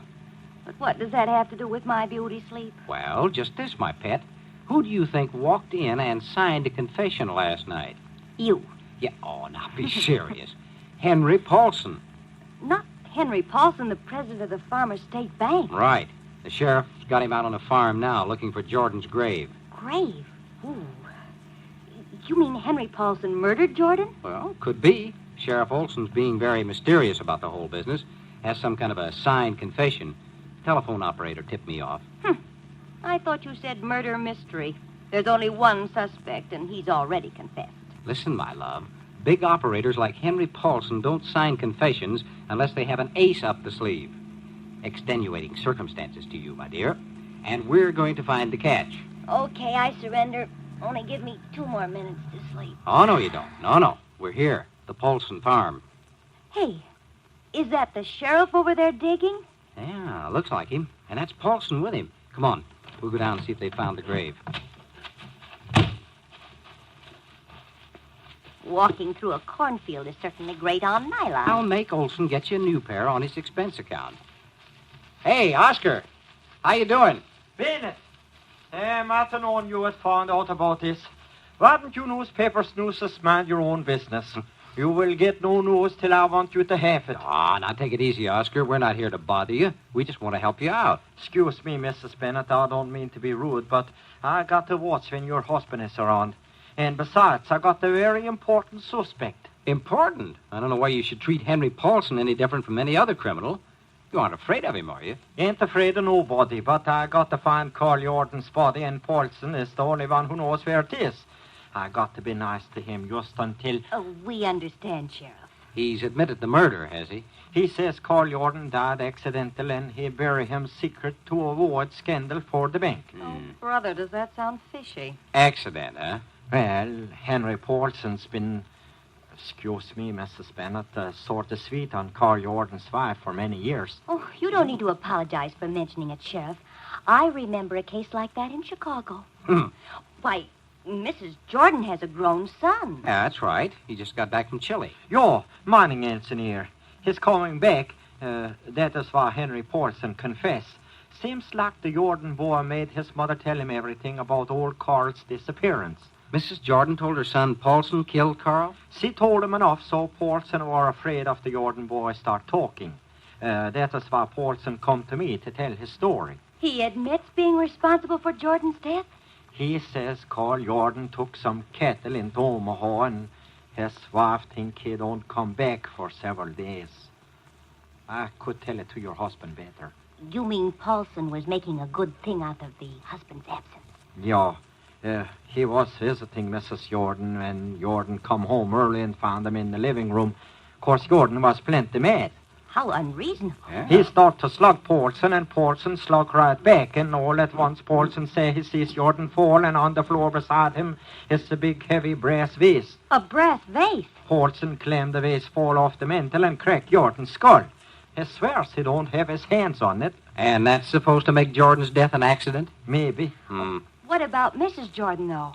Well, I got Hennigan out there now. Well, isn't she involved, too? I mean, hiding her husband's death? Paulson takes all the blame for that. He says he and the lady were good friends. But I can't arrest her for that. Got to get back to my prisoner now. You better go away. Okay, Oscar. But don't forget now, Hey, Hal, look. What's the matter? Over there on the road. There's a man getting out of our car. Come on. Yeah. Oh, my nylon. Hey, he's back in his own car now. We're too late. Quick, Pam, your camera. That telephoto lens will pick up the license plates. Okay.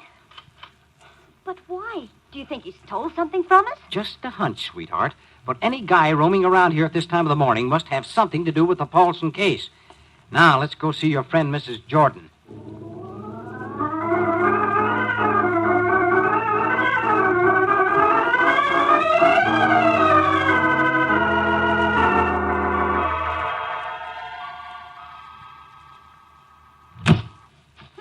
Doesn't look like much happening here. Yeah. Let's go over to the house and see if Mrs. Jordan will talk. We're not the only ones interested in the Jordan farm. That horseback rider. Who are you? What do you want? Well, you must be Donald Jordan. What about it? I'm Hal Bennett of the Clarion. This is my wife. We want to talk to you about your mother, about your father's disappearance. Disappearance? You mean murder? We've just talked to the sheriff, Mr. Jordan. He said Henry Paulson was helping him find the grave. What do you mean, helping? Paulson could find it quick enough if he wanted to. He dug it, didn't he? Was he handcuffed? You sound a little bitter. Why wouldn't I be? Where I've just been, we don't fool around with murderers. We don't pamper them, let them make fools out of officers. We don't... But you can't call Paulson a murderer yet. The sheriff seems to think it was an accident. He would. Because Paulson told him so, and Paulson's a big man. Big man. He's a madman. He stops at nothing to get what he wants. Why, he's been threatening me since the day I got back from South America. That sounds like he figures you know something. Are you sure you didn't know anything about your father's death before you got back? Now, look here, Bennett. I don't know anything about this, see? Nothing except that Paulson's guilty. Mr. Jordan, please. If he's guilty, the law will take care of him. The law? These American laws make me laugh. In South America, we know how to deal with murder. Paulson should be hanging now. Would be if it weren't for that stupid sheriff. Now who's coming here? Just another of your great officers of the law. It's Hannigan. I thought Olson said he was already here questioning Mrs. Jordan. Hey, Hannigan. Hi, Bennett. Olson told me no visitors. I'll have to throw you out of here. Why, hello, Mr. Hannigan. We just want to talk to Mrs. Jordan a minute. Well, you can't for two reasons. Chief of which is she ain't here. What do you mean? I thought you were watching her. That's like the baby watching the nurse. If you know so much, wise guy, where's your mother? And where have you been? How should I know where my mother is? You were supposed to be watching her. As for me, it's my business where I've been. This is a free country, isn't it? Oh, come on. Let's find Mrs. Jordan. Olson will be plenty mad at you if she's disappeared, Hannigan. Then he'll just have to be mad. She's gone, all right. I was talking to her, and she asked to be excused a minute. She never came back. But she couldn't just vanish. She must still be in the house. If she is, she's awful good at hide and seek. I looked every place. This is enough for me. So long. Hey, where do you think you're going? I'm going to hire some competent men to put on this case. Why, you... No, let him go, Hannigan. Come on, let's search the house. Tain't no use. I've been all through the place. Did you try all the doors? Sure thing. What's this? A bedroom? Oh! Hey, Mrs. Jordan. Here, Hannigan, help me untie her. This ain't right. I was right here. Nobody Hurry could up possibly... with those ropes, Hal. Yeah, all right. Here, I'll get that rag out of her mouth. Mrs. Jordan, what happened to you? I don't know, Mrs. Bennett. My wrist. Nobody could have tied her like this while I was here. Well, maybe not, Hannigan, but they did. Mrs. Jordan, what happened? I don't seem to remember. A sharp pain in the back of my head. Everything went black. And when I woke up, I was in that clothes closet with that rag in my mouth and my hands and ankles tied. Oh, it was awful. Did you look in this closet, Hannigan? I must have. I opened every door I come to. Yeah, well, you must have missed this one. Answer that, will you, Bennett? Yeah. Hello? Yeah. He what? Oh, wait a minute. How did he... Okay. Yeah, sure. We'll be on the lookout. Yeah. Thanks, Sheriff. Yeah, I'll tell Hannigan. Goodbye. What now? Paulson's escaped. Somebody drove his car out there and left it with the keys in. No. Oh, he'll blame me for everything. My son, he'll try to kill Donald. No, don't be so upset, Mrs. Jordan. He can't hurt anybody while Hannigan's here. But he has a gun in his car, a revolver.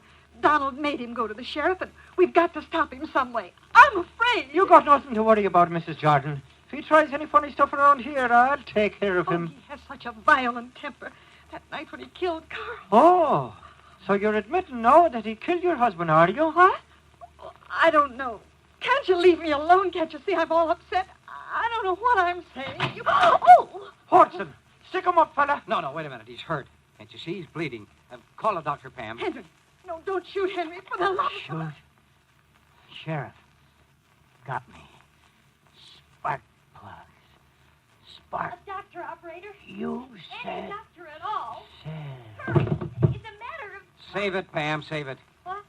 Change that call to the coroner. He's dead.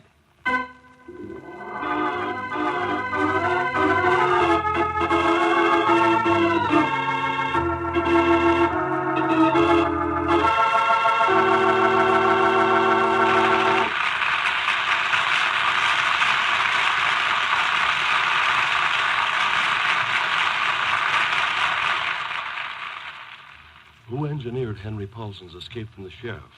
Was it Donald Jordan? I hardly think so. Maybe there's someone mixed up in this thing we haven't met yet. And how did Henry Paulson get shot? Was it for murdering Carl Jordan 3 years ago? Or was that murder? Well, it looks like we have a lot of questions to be answered in the second act. And they'll be answered in short order. But first...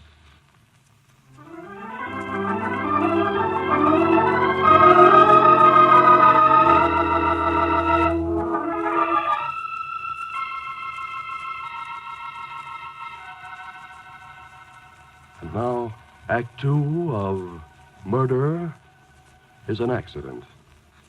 Hal Bennett, the Clarion editor, has just entered Sheriff Olson's office. Donald Jordan lounges insolently against the desk. You get the photographs developed, Bennett? Right. And the numbers check. 88 Y 783. Just like on the car Paulson drove away in. Yeah. I hollered at the blame fool to stop. He should have known I would chase him in my car. You fired the shot? Sure. I drove up alongside of him and yelled like anything. He wouldn't stop, so I had to shoot. Then why did you let him make that scene at Mother's? Why didn't you take him right to jail? Are you trying to be funny? His car went off the road down into a ditch. By the time I climbed down there, Paulson was gone. You must be a very fast man. Not fast, maybe, but I'm doing a lot better than Paulson. Cut the clowning, Olson.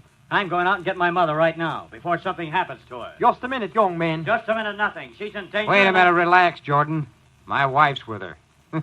And Pam can take care of any murderer in the world barehanded. Yeah, I'll bet. Photographed car and the one Paulson drove away in both had the same license plates. And they're yours, Jordan. Mr. Jordan, where were you when Paulson escaped? Why, how should I know? You weren't on your mother's farm. I was in town, making a call to the city, trying to hire some competent detectives. And before, where were you when Mr. Bennett came to the farm? Out riding. I've told you that a dozen times. I guess I have to lock you up until you decide to talk straight. You half-baked clown, you can't frame me. You bungled this thing from the start. Now, look, Donald. All the sheriff wants is a reasonable explanation of your actions. Reasonable? Yeah. Reason would be quite a novelty around here. I'll give him some reasoning. The kind we use in the mining camp. Oh, no, you don't, Sheriff. Give me that gun. Bennett, grab his legs. I got the... Oh, no. Your gun, Olson. He's got your gun. Look out. And I know how to shoot it, too, Bennett. You have any ideas of coming after me? What's the matter with you, Jordan? Get down from that window ledge, you fool. I've had enough of this. The man who killed my father is dead now, and that's all I'm interested in. That and getting my mother away from here. Come away from that window. You will get hurt. Thanks for worrying about me, Sheriff. I'm going back to South America where they're more interested in justice than in theory. Jordan, come away from that window. Come on now, give me that gun. You can't jump from that window, Jordan. You'll be killed. The ivy on the wall will get me to the ground, Bennett. So long, you chumps. Jordan, you're crazy. Come back.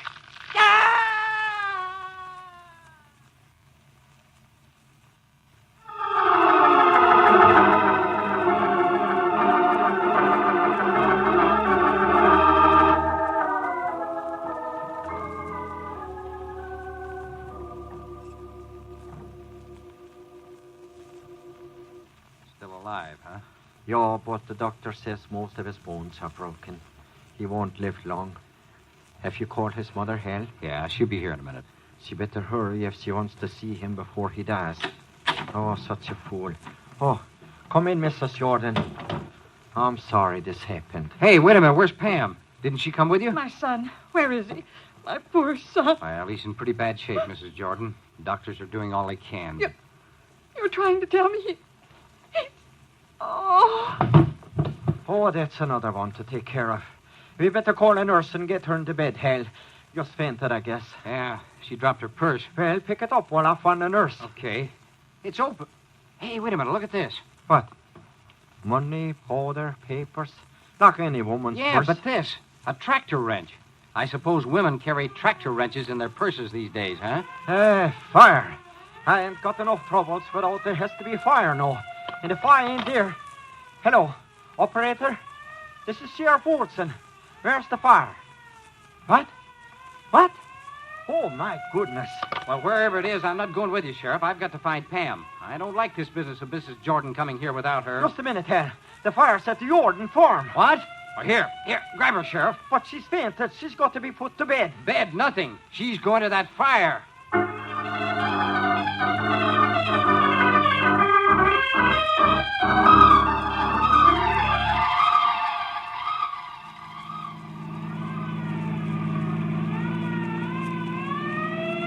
Come on, hurry, Sheriff. For the love of Mike, step on it. Hey, step any harder and my foot goes through the floorboard. They're almost there. See the flames? If anything's happened to Pam, I got her to stay with Mrs. Jordan. It'll be my fault. Just don't get excited. She takes care of herself pretty good for a woman. Oh, well, hurry up, will you? The place is practically burned down. If Pam's in there, Just try to keep your shirt on. Getting excited won't do any good. All right, Sanctum, get that house over in the left corner there. Hey, Sheriff, over there with the blanket over it. Sheriff, it's a body. Pam, maybe. No, Hen. Come on and don't get all excited. Excited, but Pam. We take a look, Hen. No, I don't want to look, Sheriff. I can't. What would you tell me? I guess I got to if that's the way you feel. You just wait right here. Oh, I hope he's wrong. Well, I guess I got to do it. Hi, Sheriff. Isn't this the silliest thing you ever saw? Doctor said I was suffering from shock, and he insisted on wrapping me in this blanket like an Egyptian mummy. Well, can't you say something? Say something? Sure.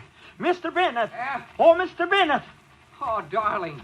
Pam, just let me look at you, will you? I'll bet I got smudges all over my face. Well, you look pretty wonderful to me, baby, smudges and all. But don't you ever scare me like that again. Scare you? Yeah. Oh, I like that. If you think I staged this performance for your benefit... And speaking of being scared, how do you think I felt? It was all my fault, baby. I'll never leave you alone again. Alone? Yeah. Oh, hell. Where is that awful woman? Did she get away? Mrs. Jordan? She's in the sheriff's car, out like a light. When she saw her son, What about her son? Well, he got excited and tried to climb down the ivy on the courthouse wall. Maybe dead by now. He tried to say he didn't know anything about Paulson, Well, of course he didn't know anything about Paulson. She did it. She's the murderer. What? What are you talking about? The sheriff shot Paulson, and Paulson killed Carl Jordan. No, Mrs. Jordan killed both of them. She told me. What? That shot I fired at Paulson.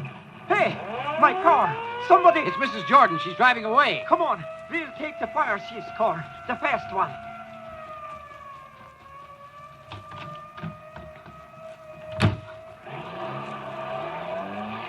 The woman's insane.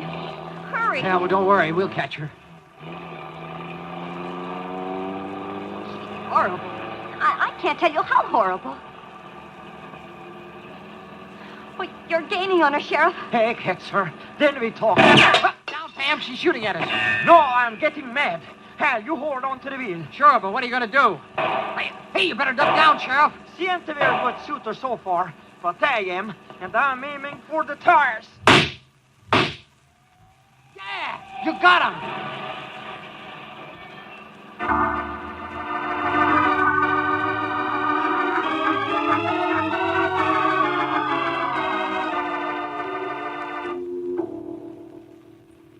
All right now, Mrs. Jordan. I don't remember anything, Sheriff. After my son, everything. I'm sorry. I'm glad you've forgotten about trying to kill me, Mrs. Jordan. No. What happened, Pam? Well, after you left the farm, I tried to visit with her, just to pass the time. She began to fidget around, and she was playing with her purse. You hated me. I could see it. Well, you didn't do much to build up any friendship, darling. I asked her to lie down, Hal, and when I tried to take her purse... I knew what you were after. You didn't fool me. When she wouldn't give it to me, I was disgusted, and I started to walk away from her. Right then, something hit me on the head. That tractor wrench? Well, I wouldn't ever have known except she missed. The blow grazed me, and I went down stunned. Then she gave me a nice, neat crack before I could get up. When I came to, I was tied up. And then she skipped out. No, she sat down and talked as sweet as... Well, you know how she always talked. And she asked me over and over again how I wanted to die. She said it had to be an accident. Death is an accident, she kept saying. All deaths are accidents. The woman is crazy. No, just tired. Very tired. It's been so long. So long since what? Since Carl disappeared. My husband. His death. That was an accident? I never loved him, but he never knew it. The accident was that he found out. Well, I'm afraid you're not making sense, Mrs. Jordan. It's so simple, though. I didn't love my husband. Henry Paulson and I were very happy because we arranged everything so carefully so that no one would ever guess we were in love. But your husband's dead, Mrs. York. Carl came home when he wasn't supposed to. He found Henry Paulson there, and he began to strike at it. It was then I knew I had to kill Henry Paulson. You mean you tried to kill Paulson and kill your husband by accident? Yes. Isn't it funny? She aimed the brass vase at Paulson, but it hit Jordan. I didn't dare let Mr. Paulson know I'd meant to kill him, of course. So he and I had to put together that story about Carl's disappearance. Yeah, but this morning, Paulson's escape. Oh, you men are so stupid. I tricked you, Sheriff. I told Henry I'd have a car waiting on the road and that I'd have the spark plugs disconnected on your car so you couldn't follow him. I did, of course. And I had everything all planned for Hannigan to kill him if you didn't. That's why I was talking about his gun. Oh, yeah, I remember. You said he'd try to shoot you. Yes. I couldn't kill him. I had to fix it so the sheriff would do it, or Hannigan. It had to be an accident. And she tied herself up and put that gag in her mouth so nobody thinks she'd left the car for Paulson. What about the fire? That was no accident. But there was an accident. The neighbors reported the fire too soon. Otherwise, Mrs. Bennett, you'd have been accidentally burned to death. Well, there was one real accident, Mrs. Jordan. Your son. No, don't talk about it. I've had all the accidents I can stand. You've got one more coming, Mrs. Jordan. A trial by jury.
As veterans, we're no strangers to helping others. It's what we were taught, trained, and told to do. It could be for anything. Helping a friend move. Listening to a fellow veteran for hours, at any hour of the day. Or just simply making time for people. A neighbor, a loved one, or even a stranger. We're often the first to help others. There's no question about it. But we do have one question for the veterans listening. When was the last time you reached out for help? Perhaps it's time to do for yourself what you would do for others. If you or someone you know needs resources, whether it's for stress, finances, employment, or mental health, don't wait. Reach out. Find more information at va.gov/reach. That's va.gov/reach. Brought to you by the United States Department of Veterans Affairs and the Ad Council. This is the Chef of Love, Chef Gennard, TV host and restaurateur. My grandparents harvested their land to sell food and share this overflowing bounty with our community. Grandma said, for every yam we pick, we give one away. In the world they cultivated, I love preparing and eating dinner with my family on Sundays. When our resources changed, food assistance programs sustained us. They gave me fuel to start my first culinary business at 16 years old, and inspiration to donate the extra food in my community. Through my life, I've developed an appetite to work with others to ensure everyone has access to the nutritious food we need to thrive. Together, we can help end hunger. Come on, join the movement with Feeding America by volunteering, donating, and advocating. Learn more at feedingamerica.org/act now. Brought to you by Feeding America and the Ad Council. Most people out here think that taking care of one another is important. And most people would step up for a neighbor going through a tough time. Most people around here help out friends and family when they need it. But the funny thing is, most of us won't look for help when we need it. If you're struggling with mental health, you should know that there are resources out there that can help. And it's okay to talk about it if you need to. One place to get started with information is loveyourmindtoday.org. Loveyourmindtoday.org offers a range of guides, instructions, and insights for dealing with difficult situations or getting through a tough time. If you're struggling with mental health, get the help you need, because most people out here really care. Visit loveyourmindtoday.org. That's loveyourmindtoday.org. Brought to you by the Huntsman Mental Health Institute and the Ad Council. You're listening to Nightmare Radio USA. Beware, the nightmares are just beginning.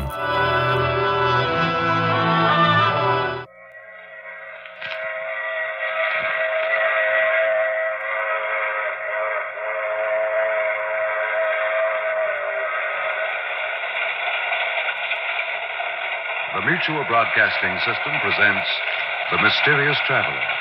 Written, produced, and directed by Robert A. Arthur and David Cogan. And starring two of radio's foremost actresses, Gladys Thornton and Abby Lewis, in The Knives of Death.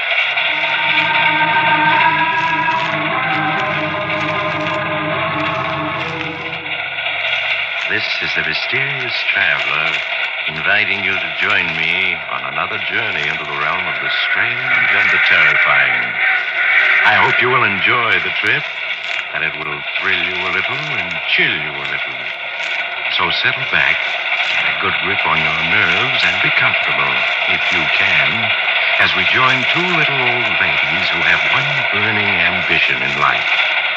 They want to solve a murder. It's a story I call The Knives of Death.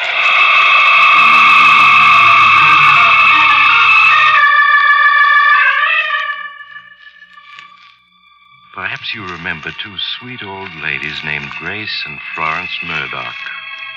Grace is 72, and Florence is younger. She's only 70. After a lifetime in a small town, they've set out to see the world. Well, up to now, their only recreation has been reading mystery stories. Now they're determined to find real adventure and not just read about it. In their hotel room high above New York, Grace Murdoch is looking out at the great city below them with eager anticipation. New York, Florence, think about it. We're in New York. I don't have to think about it, Grace. I know we're in New York. Oh, look at the lights, the enormous buildings, the traffic. Florence, think of the adventures waiting for us down there. The people we'll meet. The mysteries we may encounter. I don't want to encounter any mysteries. At my age, I'm perfectly content to have a nice, quiet time sightseeing. Oh, sightseeing. Really, Florence, you sound just like a retired school teacher. Well, I am a retired school teacher, and so are you. That doesn't mean I have to act like one. Oh. As soon as we've changed our clothes, we're going down to Chinatown to have dinner. Grace, you're forgetting. Forgetting what? We promised to go out to New Jersey to see Matilda Smith tonight. We did. I don't remember doing any such thing. Why, I don't even remember any Matilda Smith. That's her married name. She used to be Matilda Johnson. She was a pupil of mine the first year I taught school. A thin, unattractive Southern girl with just lots of money. She sounds simply dismal. Why do you want to look her up? Because of her husband. He used to be a professor. He made several trips to Africa, wrote some very interesting articles about the strange tribal customs he encountered. Now, I'll phone her and tell her we'll be out later. Hello? Operator, I want to make a person-to-person call to Mrs. Matilda Smith in Dobbs Corners, New Jersey. That's it. Yes, I'll wait.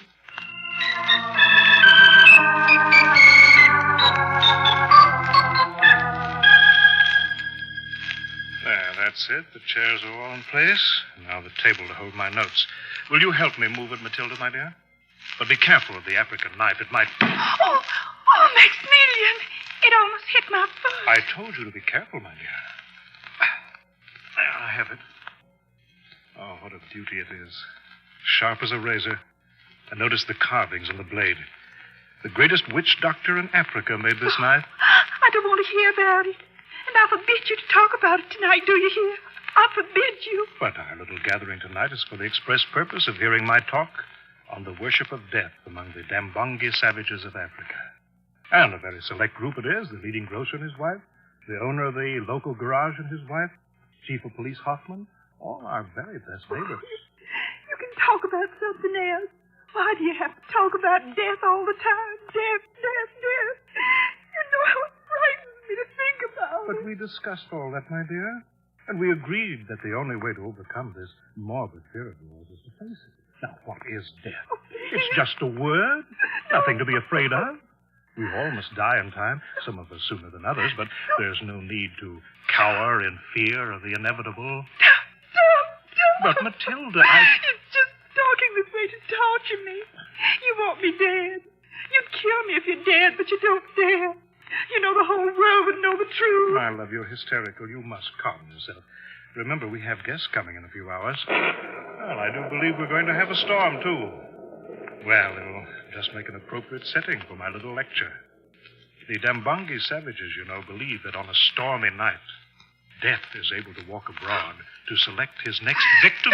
If you talk like that anymore, The phone, Matilda. Hadn't you better answer it? Yes. Oh, Florence Murdoch. Oh, Florence, yes, I do want you to come right away. No, you must come tonight as soon as you can. I want you to protect me. My husband's trying to kill me. He's trying to scare me to death.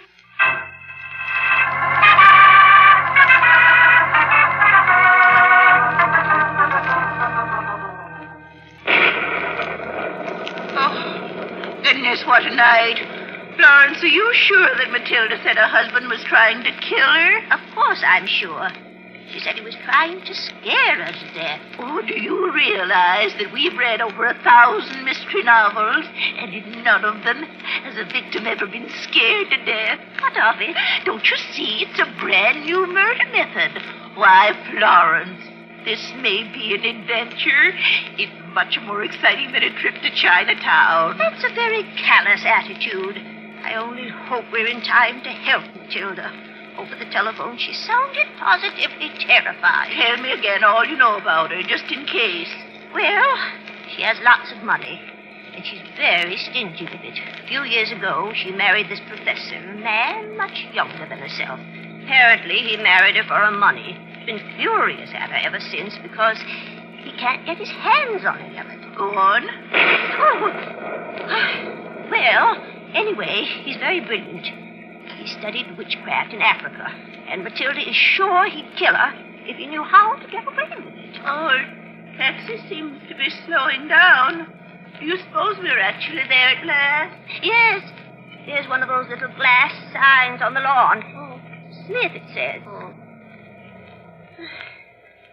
But the house is awfully dark. Goodness, I do hope we're in time.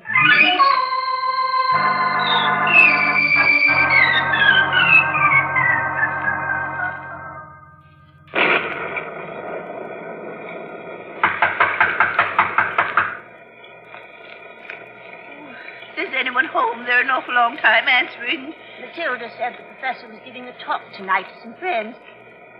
Maybe they don't hear us.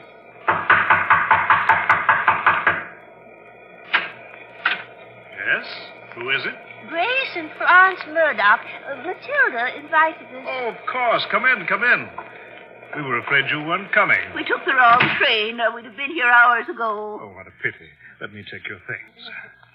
I'll hang them here to dry. Wait, Maximilian. Your friends, my dear.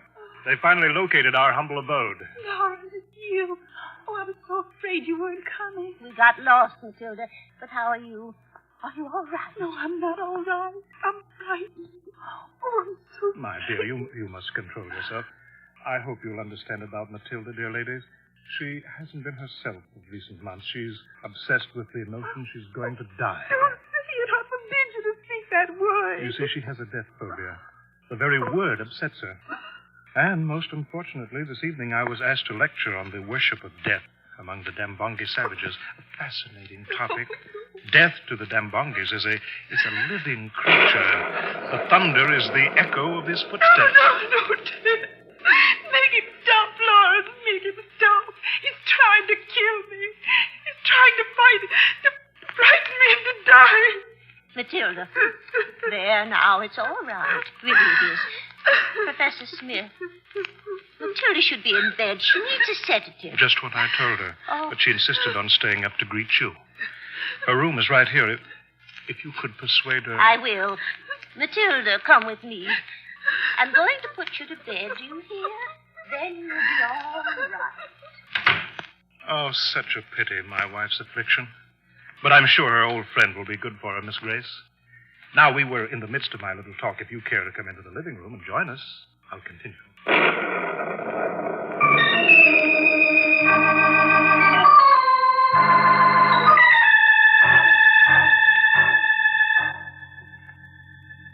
And now, my friends, having discussed the curious beliefs concerning the subject of death held by these savages, the Dambongi tribe of Central Africa, I'm going to show one of the sacred knives of the tribe. I'll hold it up here. Notice the tremendous blade, razor sharp, and the curious carving. The Dambongi believe that a knife like this is the house in which death lives, and that such a knife possesses a life of its own, and can seek out and kill a victim with no human hand touching it. That's superstition, of course. But still, strange things do happen in Africa. I'll pass the knife among you for closer inspection. Chief Hoffman, would you care to look at it? Yeah, I guess so. Handle it carefully. It could give you a nasty cut. Oh, look out. Dear me, you dropped it. Well, I have it. No harm done. Seemed to twist right out of my hand, like it was alive. The unexpected weight, of course. But perhaps I'd better not pass it around. Someone might be cut. Instead, I'll start the projector and show you the exotic tribal dance in which this knife was dedicated to death.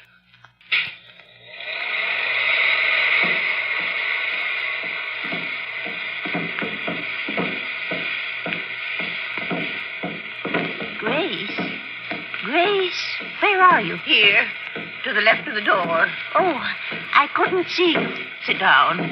How's Matilda? She's asleep. I gave her a tablet. Grace, she's frightened. She swears he'd kill her if he did. Did you lock her door? Yes, I turned out the light. And I set the catch so the door locked automatically. Why? Because this husband of hers is up to something. I don't know what. But all this talk about the death worship of Dambongi savages and the rest of it, it's pure hocus pocus. You mean it's not true? Oh, not a word of it. There's no such tribe. Look at that film. It's just an ordinary tribal dance.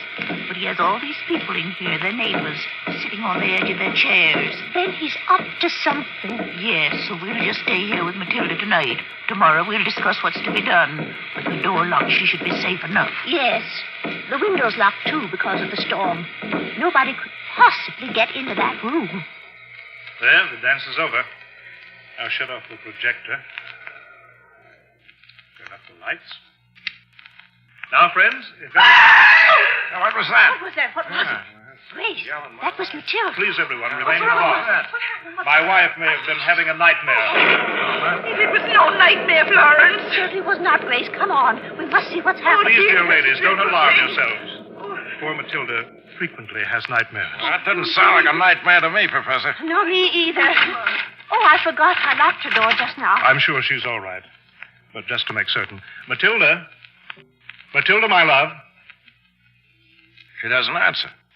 Then perhaps we had better break the door down. Chief Hoffman, if you'll help me. Yeah, sure. Then come on. Once. Twice. All right, now once more. That does it. Now let me find the light switch here. Oh, she's dead.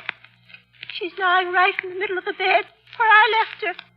Only now she's dead. with one of those African knives straight through her heart.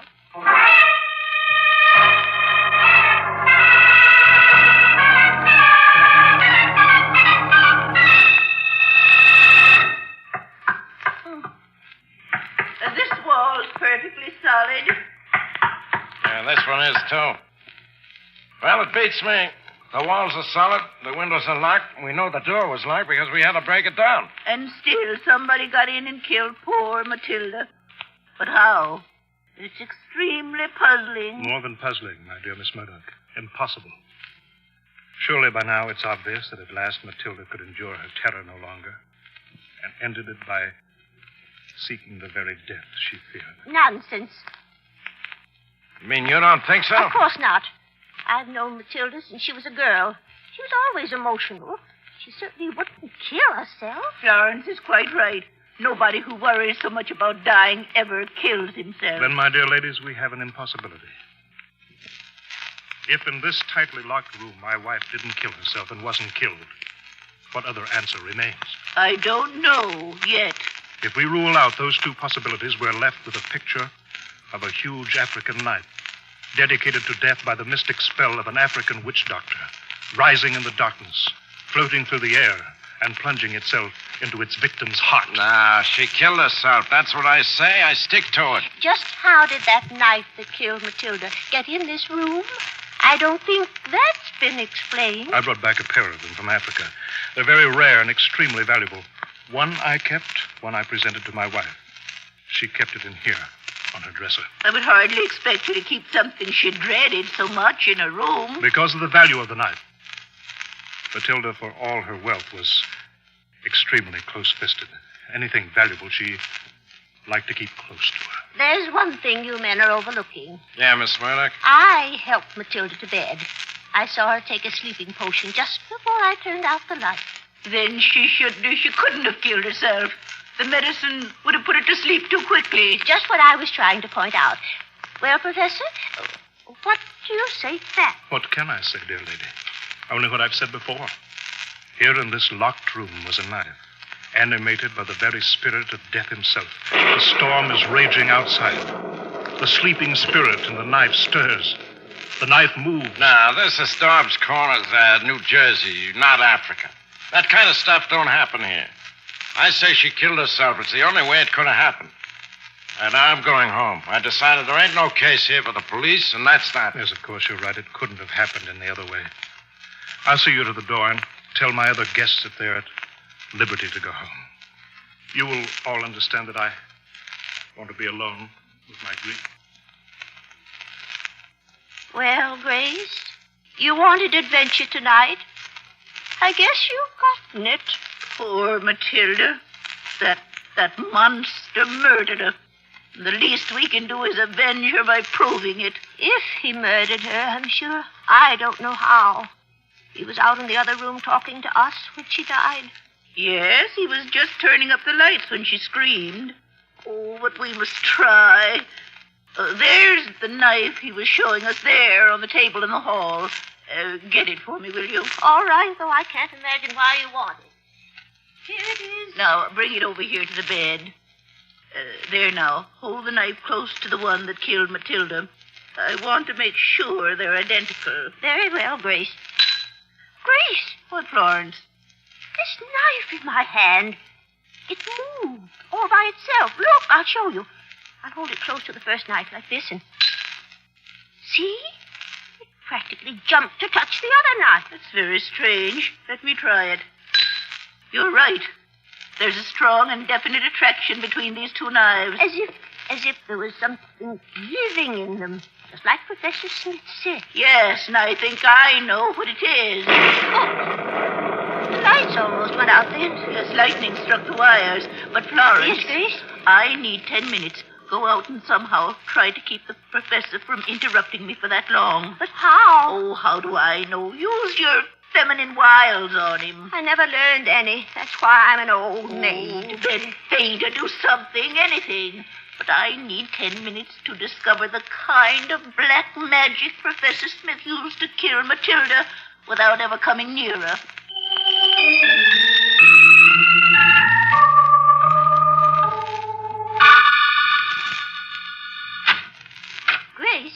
Yes, Chief Hoffman is just driving away. The others have already left. Professor Smith will be coming back any minute. Let him come. I'm all ready for him. Help me put this stepladder in the closet. All right.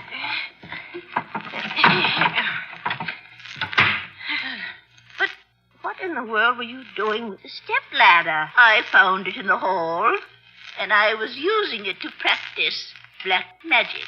Grace, what on earth are you talking about? Look around and you'll see what I mean. I don't see a thing different. There's poor Matilda's body, just as we discovered her. And everything else is the same, too. Not quite. Florence, look at the knife that killed Matilda. Notice how straight it went into her heart. Why, yes, perfectly straight. And from reading more than 1,000 mystery novels, we know that when anyone strikes a fatal blow, it usually enters at an angle. Of course it does.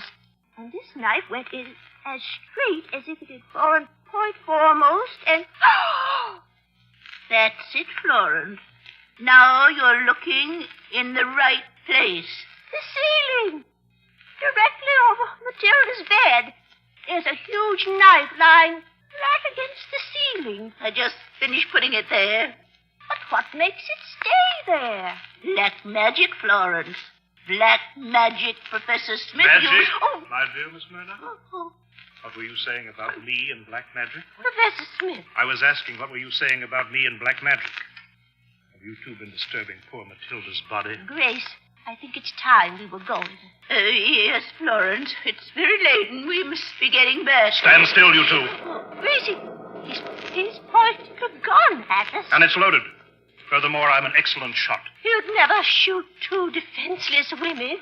Since he's just murdered one defenseless woman, Florence, I wouldn't be too sure of that. I'm tired of this little comedy. And of you two busybodies. You stand there until I can see what you've done to Matilda's body. Well, why are you rolling Matilda's bed out from the wall? Soon I can stand between it and the wall. And keep an eye on you, too, while I examine Matilda. My late but unlamented wife. Now we'll see. Good. Grace, what are we going to do? He may kill us, too. I know. You got us into this. Now get us out. Oh, I wish we'd just gone to Chinatown like I wanted. Never mind wishing. Think of something. Can't. My mind's frozen. That gun looks so big. Florence, I'm scared. Maybe we can distract him by talking. Professor? Yes? You're not looking in the right place. I suggest you look up at the ceiling. I don't need to. I'm prepared to admit that you probably guessed my little scheme to rid myself of Matilda. Oh, it was a clever scheme, but not clever enough. I think it was. My little talk about witchcraft and black magic and knives that move by themselves confused everyone else so thoroughly none of them will ever seek for a more rational explanation. But we know.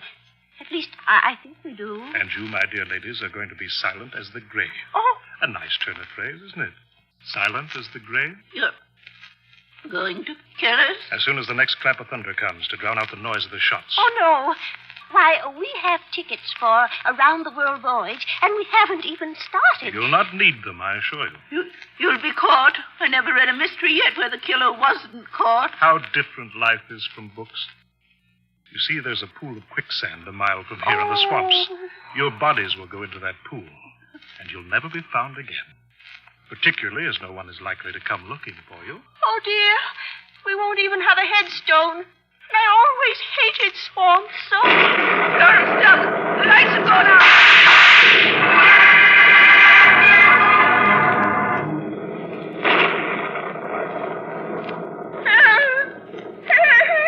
Florence, where are you? Florence. I'm here. Help. Help. He's got me. Help, Grace. Help. He's trying to kill me. Florence, calm down. You're in the closet, caught in the stepladder. In the closet? Oh, I see what happened. When the lights went out because the lightning hit the wires, I ran for the door. Only I got the wrong door. You did indeed. But where's the professor? There on the floor beside Matilda's bed. With a knife in his back. Yes, Florence. He's dead, thank goodness.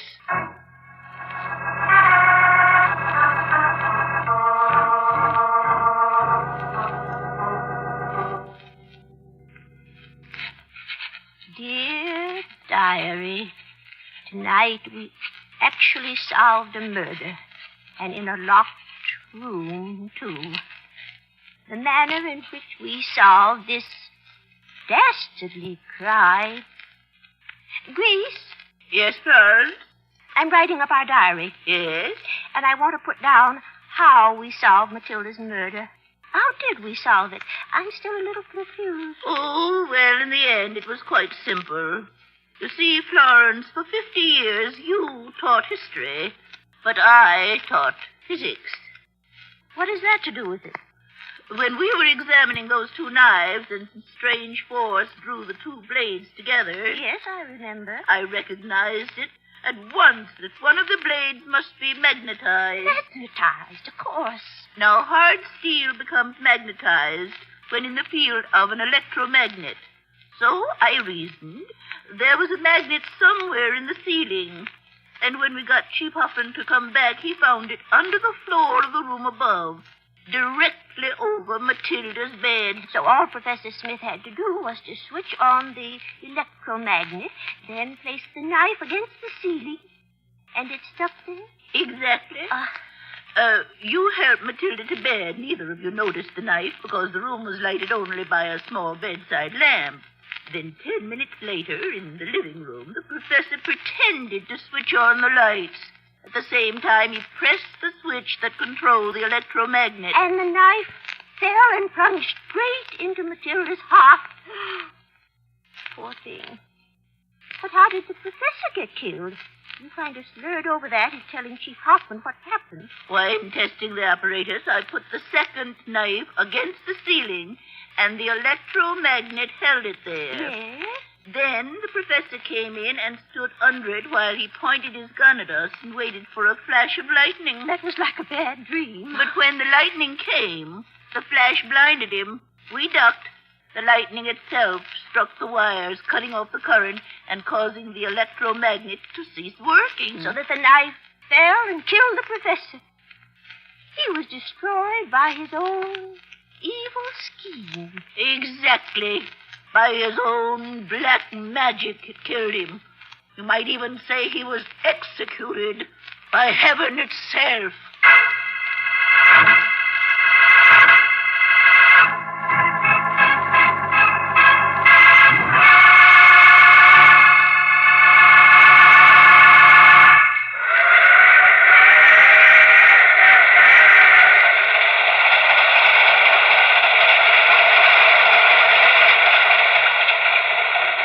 This is the mysterious traveler again.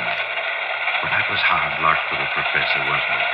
It's really too bad when a murderer has a perfect scheme and kills him, too. And just because the lights went out. So Grace and Florence Murdoch are going to London soon. If you happen to be traveling to Europe in the near future and you encounter two elderly maiden ladies with an odd gleam in their eyes, duck. Because you may be involved in a murder before you know it. You may even become the victim. Oh, that reminds me of my story for next week. A Coffin for Charlie. It's about an Englishman who inherits a coffin, $1 million coffin, which he... Oh, you have to get off here. I'm sorry. But I'm sure we'll meet again. I take this same train every week. This same time.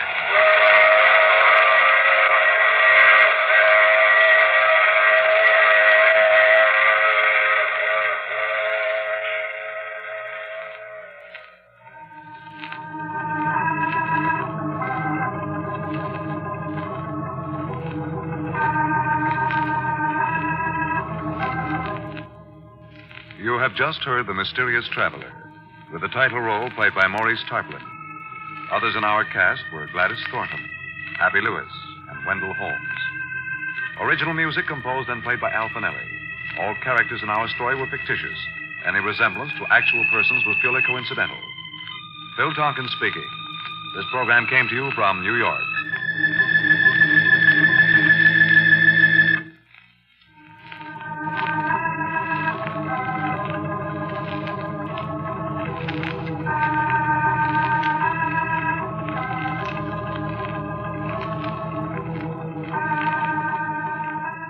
And now, the Hall of Fantasy. Welcome to the Hall of Fantasy.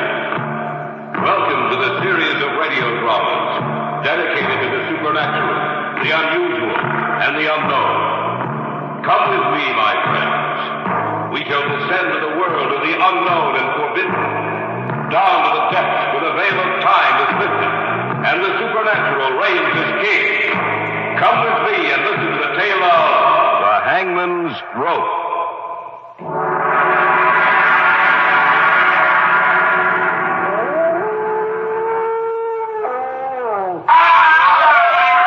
Jim, it came from our right. We better take a look. Yeah. I hope nothing... Arnold! Huh? Look. Hanging from that tree, swinging back and forth.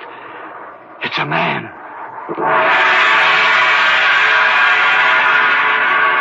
The Hall of Fantasy will present The Hangman's Rope in just a moment. And now for our story, an original tale of fantasy entitled The Hangman's Rope.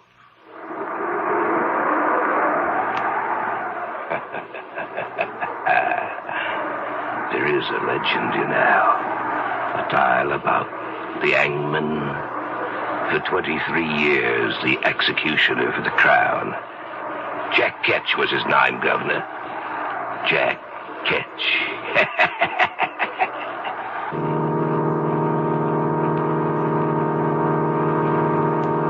I remember we were on our way back from the lake, Jim and Carol and I. And for some reason, we started back to the city later than usual. We hadn't been driving for more than half an hour when one of those sudden spring storms... Now, where did that come from? Someone said there might be a storm tonight, but I thought we'd be home before it broke. Well, we'd better put the wipers on. We started back too late tonight. What was it that held us up, Jim? I don't know. A lot of things. When I finally looked at my watch, I couldn't believe my eyes. Arnold, look out. There's a man right in front of the car. You stay here, Carol. Come on, Arnie. We'd better take a look. Yeah, right. We didn't hit him, did we? I don't think so. Now, why would someone be out in the middle of the road on a night like this? There's a lot of crazy people in this world, Arnie. He must have been one of them. I'm getting soaked. Now, he was just about here.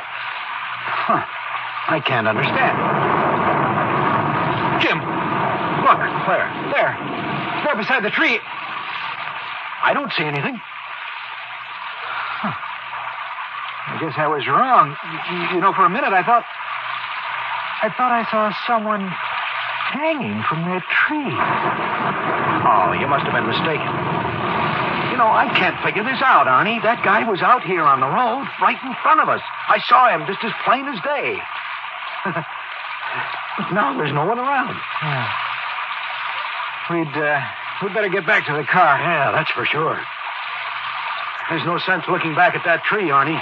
There's nothing back there. I don't know. I thought I saw someone swinging there back and forth with a rope around his neck. Oh, no, you couldn't have. Maybe it was some kind of optical illusion. It could have been a shadow or a branch or anything. Yeah, that's right. Anything. Well, there's the car. Oh, you two must like it out there in the rain. Are you kidding? No, I'm not. All the time that you were out there in the rain, the man you almost hit was talking to me. What did you say? You heard me. Oh, now, sis, wait a minute. I looked back at the car a couple of times. I didn't see anyone talking to you. Well, I don't know what's wrong with your eyes, then. I asked him if we couldn't give him a lift. And he said, no, he only had a little distance to go. Carol, honey, this is the truth. We didn't see anyone near this car. No. Look, I can prove it. He insisted I take this... Oh, that's strange. What? He was such an unusual man. Not American. He insisted that I accept a ring from him. Practically forced it on me. I put it in my pocket, and now it's gone. And in its place, there's a funny little piece of rope. Shaped like a hangman's noose.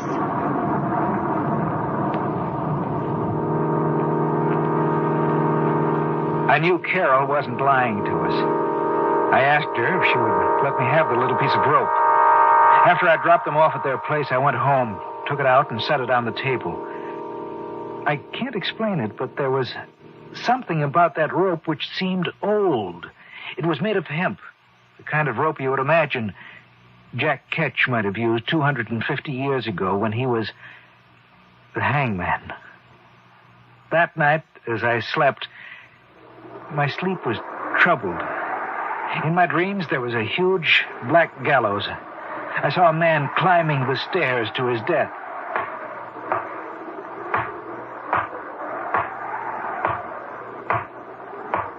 He reached the top and stood there. Standing beside him was a black-hooded man. He raised his hand and the trap door sprung open. There was a scream. And then I saw this man swinging back and forth.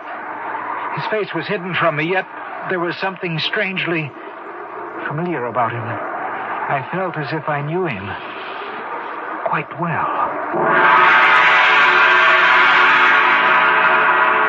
We'll return to the tale of the Hangman's Rope in just a moment. Back now to our tale of fantasy entitled The Hangman's Rope. When I awoke from my dream, I couldn't get back to sleep. For in the black blankness of sleep, I had come into contact with death. As the morning approached, I fell into a nervous sleep. I was awakened.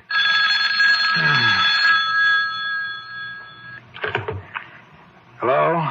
Arnie, this is Carol. Could you meet Jim and me for lunch today? What time? About 1? I hope you'll forgive me if I don't sound awake, Carol. I just couldn't sleep last night. I didn't sleep either, Arnie. I'll see you at 1.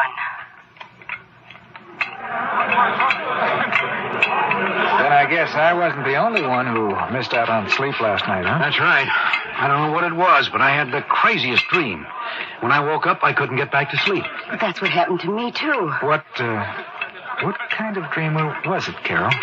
Well, everything was dark and gloomy. I seemed to be watching an execution, an old-time execution, maybe 200 or 300 years old. A man walked up the steps of the gallows. Another man was there with a black hood over his head. He raised his arm. The trapdoor opened, and the man swung back and forth, and there was something familiar about him. Isn't that right? Yes, but how did you know? Because my dream was the same as yours, sis. Exactly the same.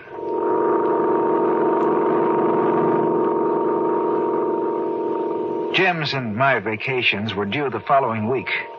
We decided to spend it up at the lake, where his family had a cottage. Carol said she might be able to join us on the last weekend, but not before that. Jim and I left the following Friday night. Well, I can certainly use this vacation. And maybe we can catch a few northerns this time, huh? Maybe. Is your family going to come up here while we're there? No. Carol will be up the last weekend, that's all. Mm-hmm. Well, then I guess we'll have the place to ourselves, huh? Yeah, I guess so. Hey, why are you stopping here? Last Sunday night, This is where we stopped. I'm going to get out and take a look at the side of the road for a minute. Oh, Arnie, why don't you forget about it? I just want to check it, that's all. That's the tree, isn't it? I think so. On that limb. That's where I saw him hanging. Oh, just thinking about it makes me nervous. Come on, let's go back to the car. All right. Carol said that while we were out of the car, she was talking to the fellow we saw. If that's the case, I can't understand why we didn't see him, too.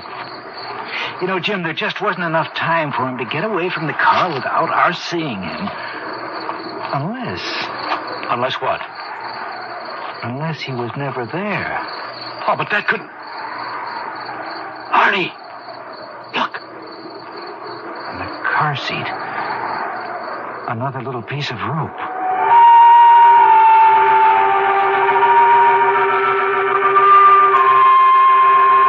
Before I could stop him, Jim threw the little noose out into the darkness. A little piece of rope, an inanimate thing, coiled and twisted, which somehow seemed to be alive. We reached the cottage perhaps half an hour later, and though we were both disturbed by what had happened, still it didn't interfere with our sleep. The next day, we went out fishing early, had little luck, and were on our way back to the cottage when the woman who owned the property next door stopped us. Good morning, Mr. Stanley. Oh, good morning, Mrs. Bennett. Out for the weekend? Well, for the next 2 weeks. Oh, excuse me, Mrs. Bennett, this is Arnold Slade. Pleased to meet you, Mr. Slade. Well, thank you. Same here. You must be that young man that Carol's going to marry. Yes, that's right. She'll make you a fine wife, Mr. Slade. Yes. The reason I stopped you, Mr. Stanley, is this. Mm-hmm. There's something strange going on out here. Oh, what do you mean? Well, the constable came by the other day and asked me if I'd seen any strangers here. A couple of people have died over on the other side of the lake. And the constable ain't been able to find out what happened. How did these people die? Well, that's what's so strange about it. Both of them were killed by hanging. Hanging? That's right. Old Mr. Taylor, who lived about a mile down by the shore, he was one of them, and he couldn't hardly walk. They found him swinging from a tree, but he was several feet off the ground, and nobody can figure out how he got up there. What the woman had said frightened me. It seemed as if we were getting deeper and ever more deeply into something from which we would never be able to get away. That night, it was Saturday, Jim and I went out for a walk. It was a particularly dark night. The moon was obscured by clouds, and as we walked along, I could hear the chirping of many crickets, and occasionally a bullfrog's hoarse voice raised in protest. Arnold, this thing has me worried. In what way, Jim? This whole thing. Last Sunday night and today when we stopped by the tree. And then what Mrs. Bennett told us. I've been thinking about it, too. Well, that's strange. What? The crickets have suddenly stopped. It's too quiet. Jim, it came from over there. We better take a look. Yeah. It's too quiet, just as you said. There must be something terribly wrong up here. I hope nothing... Arnold, huh? Look. Hanging from that tree, swinging back and forth. It's a man. What are we going to do? We better cut him down. No, we better call the authorities first. I guess you're right. Come on, Mrs. Bennett's got a phone. If we hurry, we may be able to get out a great deal of help to the authorities. Jim, did you notice how high that branch was? I saw it. Yes? Why, Mr. Stanley, it's you. Mrs. Bennett, may we use your phone? Well, I suppose so. Come in. Thanks. Thank you. It's in the other room. Thanks. What's the matter, Mr. Slade? It looks like something's happened to upset you two. Well, it has. It certainly has. Constable, Why, what's happened? We were out for a walk. Yes? We heard a scream. I think you'd better We get ran out to here where right the away. scream had We come found a from, dead and man hanging from a we tree. found a man hanging from a tree. That's right, hanging. Yes, we'll stay here at Mrs. Bennett's. Yeah, thanks. Oh, what you're telling me the truth, young man? That's the truth, ma'am. Mr. Stanley, is what Mr. Slade told me the truth? I'm afraid it is. Oh, then no one is safe around here. I wonder who it was. What difference does that make, Mrs. Bennett? A man's been murdered. It makes a lot of difference, Mr. Slade. If it was Bill Roberts, then it was just like the other two. I saw him just the other day, and he said someone was playing a joke on him, that he'd been sent a little piece of rope shaped in the form of a noose. You are listening to the tale of The Hangman's Rope on this week's journey down the corridors of the Hall of Fantasy. We'll return to our story in just a moment. And now, back to our story, entitled The Hangman's Rope.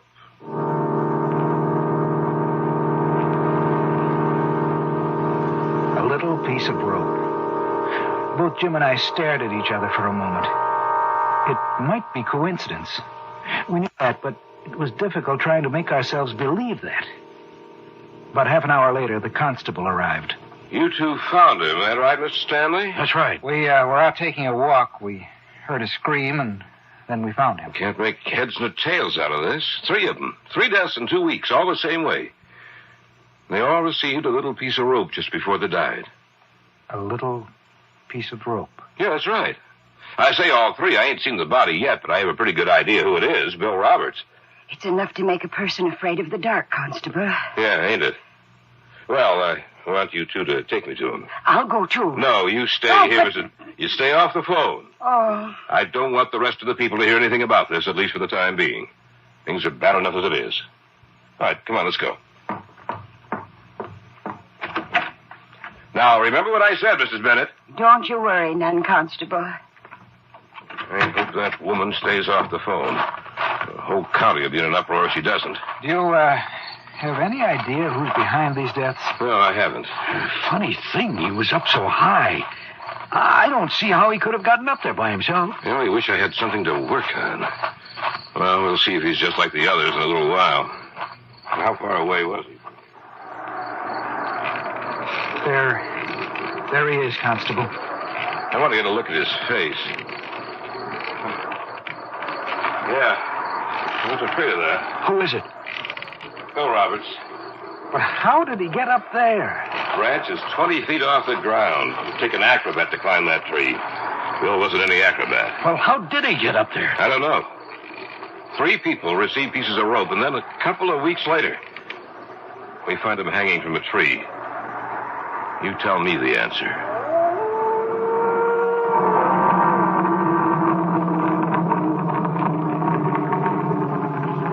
We cut him down, but it took almost an hour to get up on that branch to do it. We put him in the constable's car and drove him back to town. Before he left, we told him that we, too, had received the little gift, the noose of rope, which had been, in 3 instances, the forerunner of death.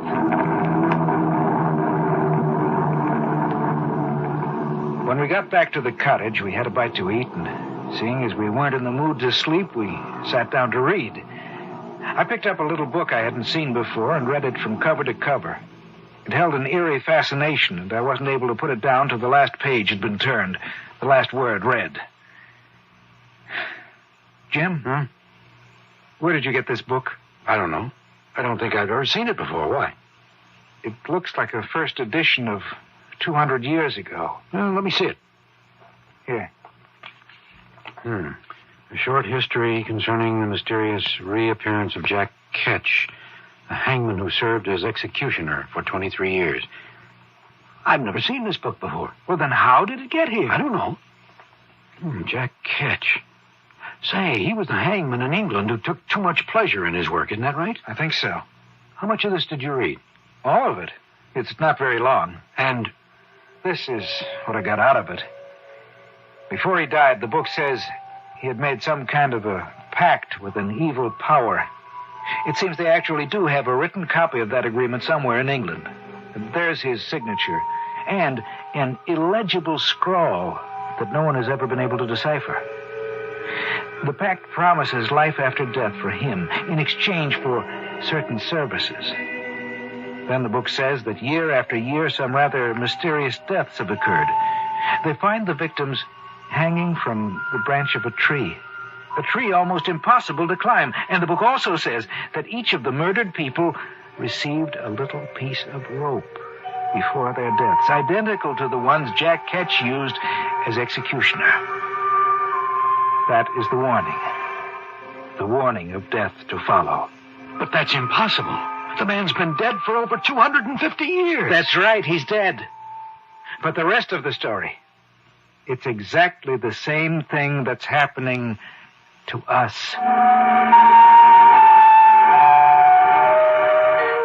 2 days later, in late evening, the rest of the story unfolded. Jim had gone down to the store to pick up some cigarettes. I'd been down to the shore doing a little fly casting and had started back up to the cottage.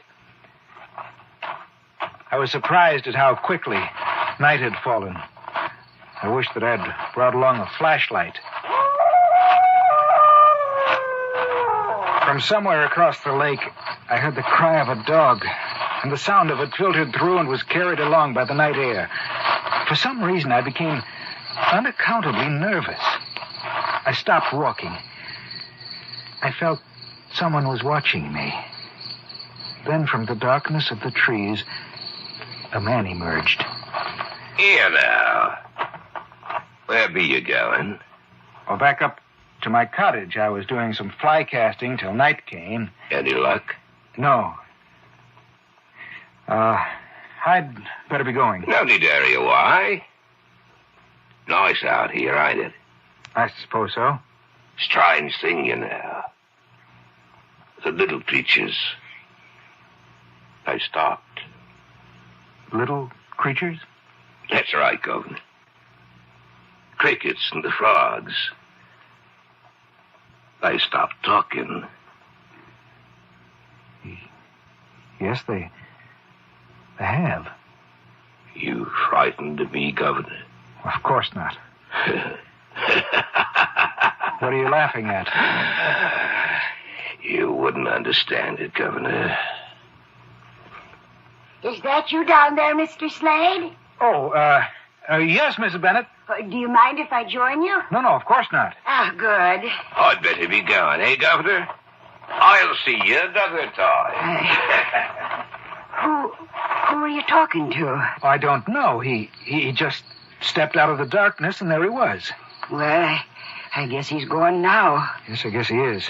Where's Mr. Stanley? He went down to pick up some cigarettes. He should be back soon. Well, the constable told me to tell you that he'd be out tonight. Oh, thank you. Would you mind walking me back to my place, Mr. Slade?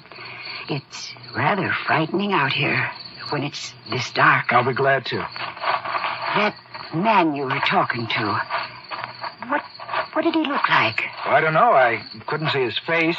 He had an accent. It sounded like he might have come from London. Wait a minute. Huh? I can't understand it. The crickets and frogs, they've been starting and stopping all night. They must be afraid of something. Every time they stop... What'd you say? Every time they stop, something happens. Arnold, where are you? I'm walking Mrs. Bennett back to her cottage. Anything wrong? No. I got back from the store and I was wondering where you were. It's just that I have a strange feeling that something is going to happen. Let's go up to our place, Mrs. Bennett. Maybe the constable will want to see you, too. That's a good idea. Land's sakes, Mr. Slade. The strangest things have been happening out here lately. Arnold! We'll be right there, Jim. Well, there's someone up here now. I thought I went... Jim! Something's wrong, Mr. Slade. I don't know. Jim! What's the matter? Answer me!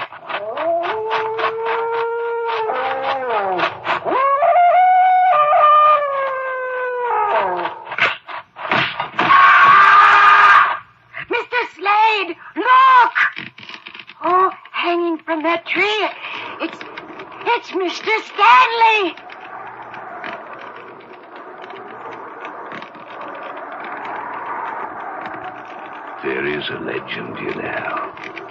A tale about the hangman. For 23 years, the executioner for the crown. Jack Ketch was his name, Governor. Jack Ketch.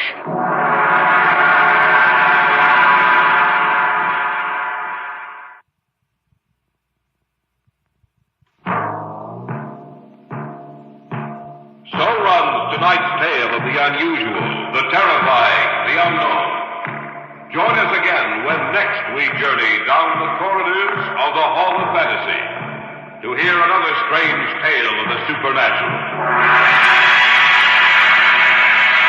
All characters and events portrayed in these programs are fictional, and any similarity to actual events or persons, living or dead, is purely coincidental.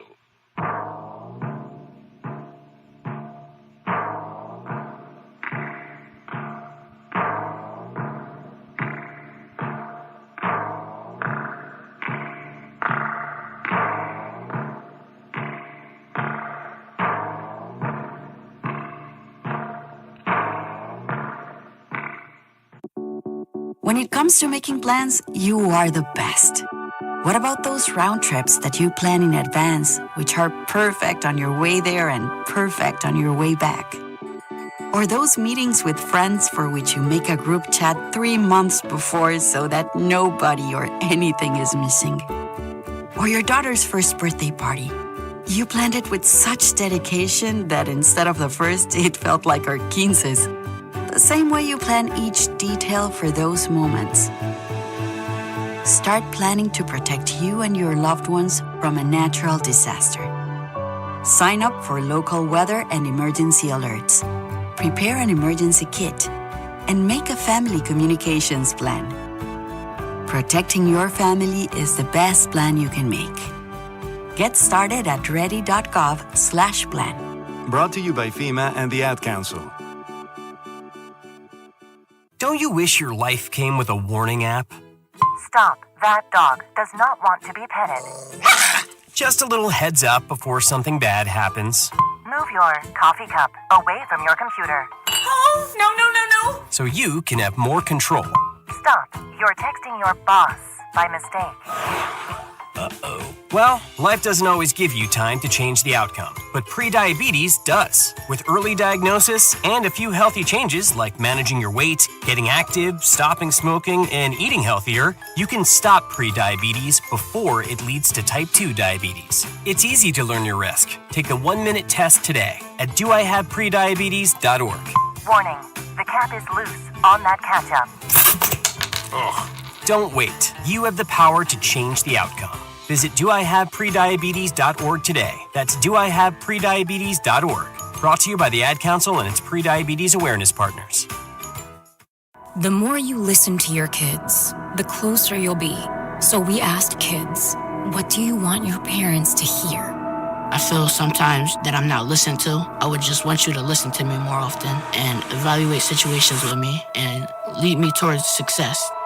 We're not adults, so just be there and listen. I just want someone to yap to. And I just feel like I'll be fine if someone just hears me talk and talk and talk and talk and talk and talk and talk. You're doing a really good job. And I don't think I tell you that enough. And I know sometimes we get into it and it's just hard on both of us. But, try to understand me more and I'll try to do the same.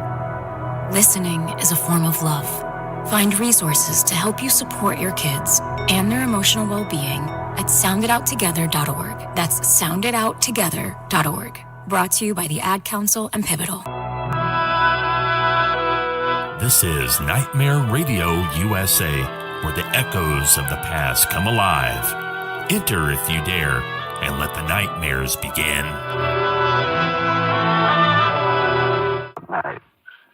The rocket. Under my knife, the skull. 2000 plus. Science fiction adventures from the world of tomorrow. The years beyond 2000 AD. 2000 plus presents The Rocket and the Skull.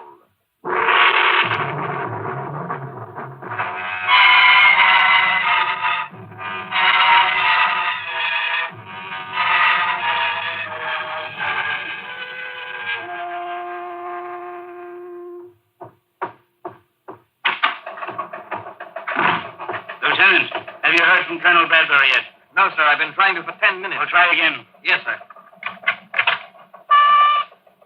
B for base to R for rocket. B for base to R for rocket.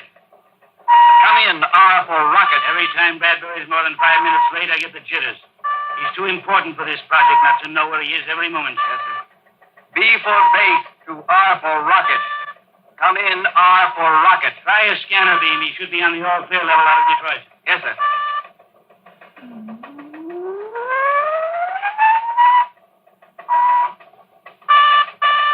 B for base to R for rocket. Come in, R for rocket. We can't afford to have anything happen to him. The first experiment is being conducted tomorrow morning. Bradbury is the only man who knows every step of the routine. B for base to R for rocket. Come in, R for rocket. You're not getting him. Cut the scanner and return to standard beam. Yes, sir. Come in, R for rocket. He should have left an hour earlier, and he could have taken a scheduled flight. But no, he has to work up to the last minute and then fly his own plane to get here in time. B for base to R for rocket. R for rocket. B for base. This is R for rocket. Oh, there he is, sir. Beam contact at 14 over 6. He's about 80 miles out of Detroit. Give me that mic. Brad, this is General Hilton. Are you receiving me? Go ahead, General. What happened? We couldn't contact you. Had some trouble with my stabilizer. Thought I might have to land. But it's okay now. Are you sure? We can't have anything happen to you. Don't worry, sir. The first experiment is being conducted tomorrow morning. Everything is ready for you. Good. The entire general staff will be there. Maybe the president himself. Is there anything you want me to have done before you come in? Brad, anything you want done? Hello, R for rocket. I'm not getting a response. B for base to R for rocket. Come in, R for rocket. Funny, sir. He was receiving clear as a bell. Come in, R for rocket. He said the stabilizer had been acting up. That can mean a lot of trouble at 700 miles an hour. What's that? Automatic distress signal, sir. Coming from Colonel Bradbury's plane. Hello, Crash Central. This is B for base. Automatic distress signal coming in on channel 420. Colonel Bradbury flying a rocket jet X-93. Hey, it stopped. B for base to Crash Central. Automatic signal ceased to register at beam contact 16 over 8. Carry out emergency crash procedures. Repeat, Colonel Bradbury's rocket jet X-93 has crashed on beam position 16 over 8. Check out.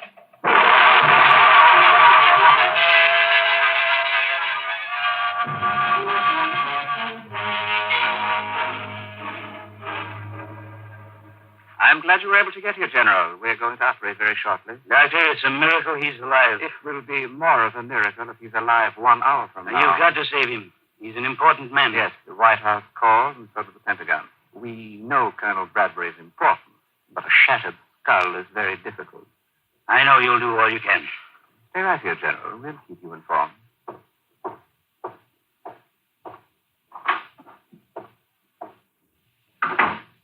Well, it's out of our hands. I have a report from Crash Central, sir. Well? Apparently, Colonel Bradbury used the catapult parachute just before the plane crashed. Otherwise, he would have been killed instantly. When he was catapulted up, his chute didn't open. He fell into a group of trees. Poor Brad. It might have been better if he'd stayed in the ship. You heard what the doctor said? Yes, sir. A shattered skull. The one brain we need to carry out the experiment tomorrow, and this is what happened. So. Clamp. Sponge. Scalpel. About eyebrow nurse. Clamps. Systolic, 80 over 40. Patient thinking, sir. More oxygen. Yes, sir. Patient responding, sir. Good. Scalpel. Sponge. Clamps. I'm completely out, Lieutenant. Have you a cigarette? Yes, sir. Here you are. Thanks. Oh, this waiting. Waiting. In more than an hour. Brain surgery is very delicate, sir. May take another hour, or even more. You carried out my orders to postpone the experiment? Yes, sir, until further notice. If Brad doesn't live, we'll have to start another man all over. May set the project back a year, and the year could be dangerous. Oh, you look surprised, Lieutenant. You don't know what this experiment's all about, do you? Well, I see the code name for it on the paper, sir, but it never has a description. After all, it's marked top secret. Maybe it's about time you were told. With Brad upstairs hanging on to life by a thread, I'm going to need a bright young man to give me some important assistance. You've come through with pretty good colors these last many hours. Thank you, sir. Well, we'll talk more about it in a little while. Right now, I'm going to stretch out and try to rest. I'm about done in. If I hear anything, I'll awaken you, sir. I don't expect I'll sleep. Not with the fate of the world depending on a surgeon's knife upstairs in the operating room. Son. Adjust the light, nurse. Scalpel. Probe. Yeah. Quite a bone fragment. Sponge. Clamps. Systolic, 70/40. Oxygen again. It's pure oxygen now, sir. Nurse. Prepare for transfusion. 60/40. Patient sinking, sir. That's right, nurse. Go ahead, Dr. Bowen. Hurry. Condition same, doctor. He's getting the transfusion. Let me help you, Dr. Bowen. There. Well? Systolic, 80/40. Good. He's responding. All right. Scalpel. Probe. Lamp. Too nervous even to rest. How long has it been? Almost 2 hours, sir. 2 hours. Just about now, the general staff would be arriving, and Brad would be checking everything for the experiment in the morning. Lieutenant, have you any guess about that experiment, about what it is? Well, my guess is it's about a new kind of aircraft. Why do you say that? Well, just because it's an Air Force project. Well, I wouldn't say you were warm, but you aren't cold either. The experiment and the reason it's so important concerns a rocket to the moon. A rocket to the moon? But why, sir? Why send one there? Who controls the moon controls the world. If we had rockets on the moon, we could compel peace on Earth. The United Nations would press a button and wipe any aggressor off the face of the Earth. That means space travel.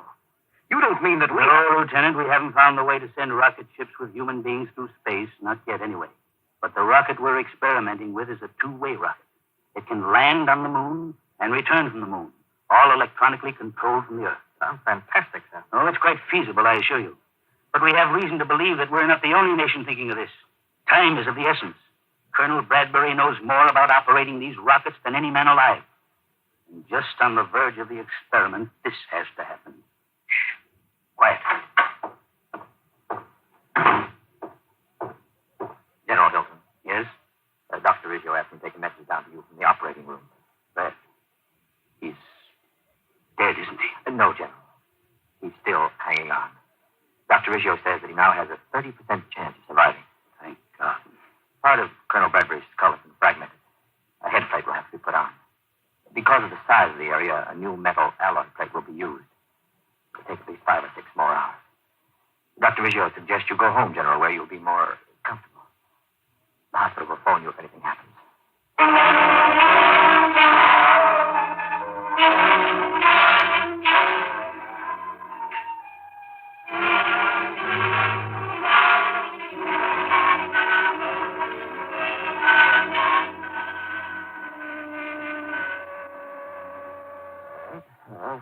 He's coming out of it. Colonel Bradbury, can you hear me? This is Dr. Riggio. Nurse, open the blinds a little. Yeah, good. Now ease his back with the pillow. I'll hold him.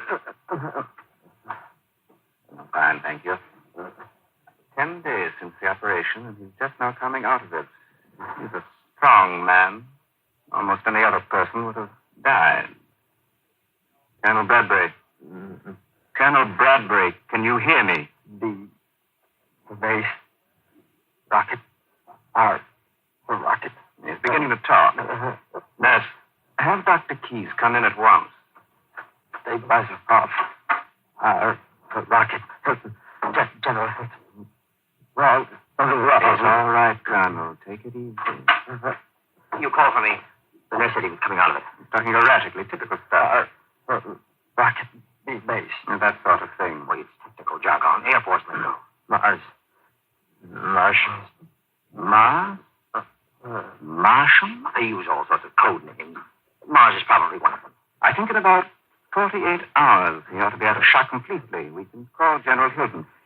Tell him to come over day after tomorrow.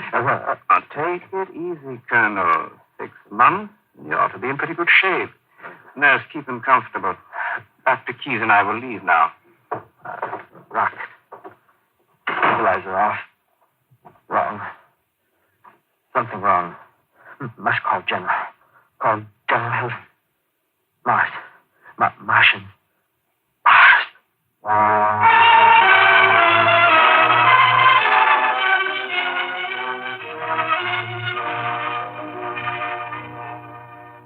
Now read that back to me, please. Memorandum to General Staff. 1. The new experiment is tentatively planned for April 3rd, 2000 plus 6. 2. All security measures have been taken. 3. Although severely handicapped by Colonel Bradbury's absence, newly trained specialists will endeavor to fill the gap. Anything more, General? No, Lieutenant. Sorry, I should say no, Captain. You like that extra, Bob? Certainly do, sir. Well, you've earned it, Bob. You've been a great help to me. Okay, note the memo was top secret and send it facsimile to the Pentagon. Oh, I'll take it. Never mind. General Hilton? Who? The President? Oh, yes, Mr. President. Of course, sir. Well, I've just prepared a memorandum, but that's only 2 weeks, Mr. President. We assumed about 60 days. Oh. Yes, sir. We'll work day and night to do it. Thank you, Mr. President. Captain, change the date in the first paragraph of the memo. The new experiment is to take place in 2 weeks. General, that's almost impossible. I know it, and you know it. But there's one man who doesn't know it, and he says it's got to be done. I'm not disposed to argue with the President of the United States.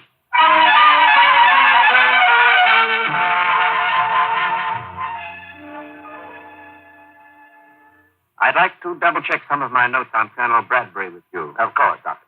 This afternoon, the General's coming to see him. But Colonel Bradbury... He needs months of convalescence. And he's not too lucid. Now, that's the point. He's not too lucid, but weak as he is, he talks normally for a while, makes sense, and then that strange reaction sets in. I've observed it myself 3 times. Well, head injury cases are quite unpredictable. Perhaps, but according to my notes, Colonel Bradbury's strange reaction has taken place always either at 10 a.m. or 5 p.m. Of the 3 instances I've observed, 2 have been at 10, 1 at 5. Well, that is unusual. And in each instance, well, I can see him now in my mind's eye. He's sitting along in bed, talking quite sensibly, although in a weak voice. Suddenly he becomes tense. He grimaces as if his head were in pain. He even clutches the bedclothes with tight fists. He appears to be rigid.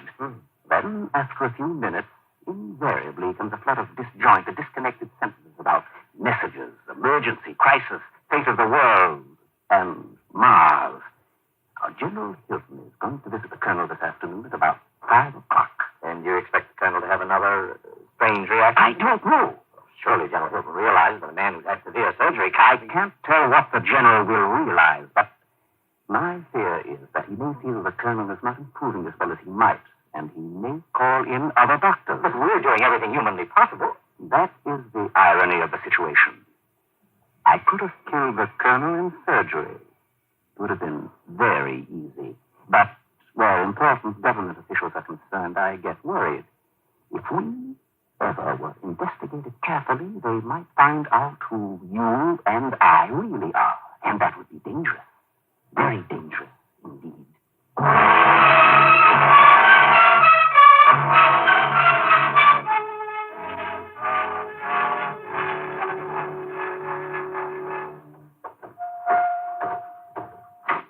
In here?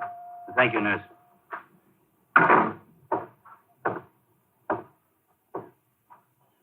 Hello, Brad. Hello, General. Understand you wanted to see me. I came as soon as I could.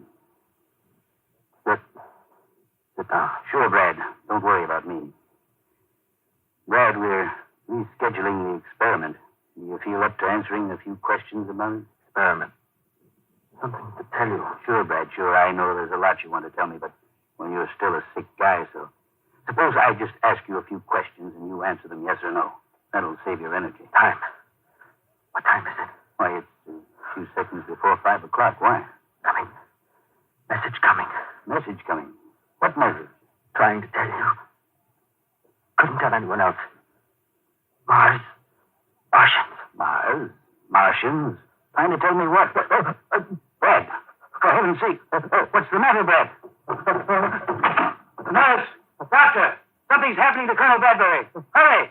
Hurry!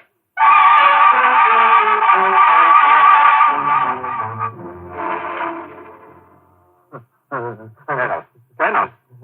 Dr. Riggio, can you hear me? Mars. General Hilton is here, too. You remember? And, Father General, strange things happen to the human mind. His skull is a metal plate. Mars. Calling Mars. Earth calling Mars. Message like a fit. Look at him. Agent reporting. Earth calling Mars. You are received. Mars receiving your call. Proceed. Colonel Bradbury. Colonel. The nurse will try a hypo. Get one for me, please. Moon experiment will take place in 12 Earth days. Sorry, no. Individual Colonel Bradbury will postpone project indefinitely. Thank you, nurse. Now I'll inject. You should relax in a moment. Very incapacitated. Government has ordered experiment to proceed. Here are your further orders. The experiment must fail. You are to be certain that all steps are taken. There. Hypo has released his tension. He'll sleep now. Be all right when he awakens. Yes, but what happened to him, Doctor? I'm not certain, General, but in a few days we may be able to tell more. I know you're doing everything possible, Doctor, and we're grateful for your saving Brad's life. But mightn't it be wise to call in some specialists, some other doctors for consultation? There's so much information and advice we need from Colonel Bradbury. Call in other doctors? Well, General, I don't know that that's necessary. It's so strange watching him, almost as if he were listening to something. You know, now that I think of it, he did say something about a message. Do you think there's any connection? I hardly think so, General. After all, we didn't hear anything. No. I'm afraid it was just the erratic talk of a sick and injured brain.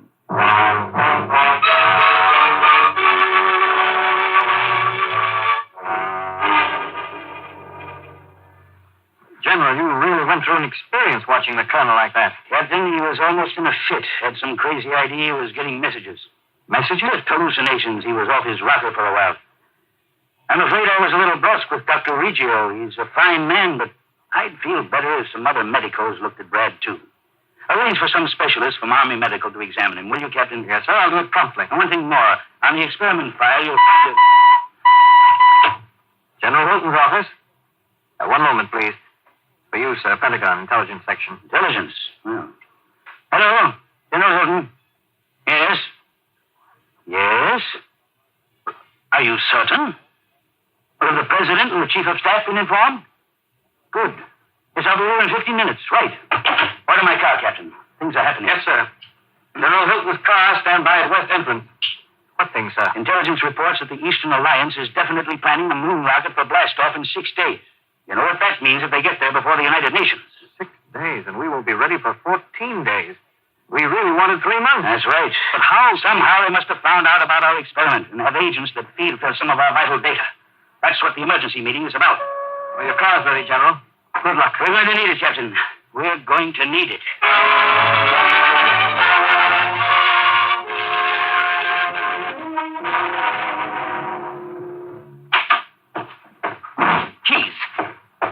Keys.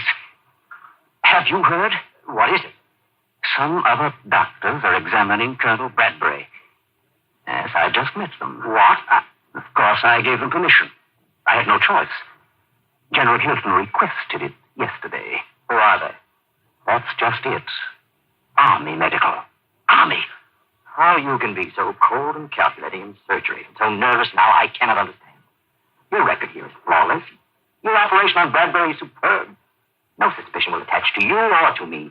If we conduct ourselves in a normal and professional manner, what is the risk? But they are the Army. Now, that means an intelligence section. They have routines about these things. We have no choice but to keep up appearances. I know.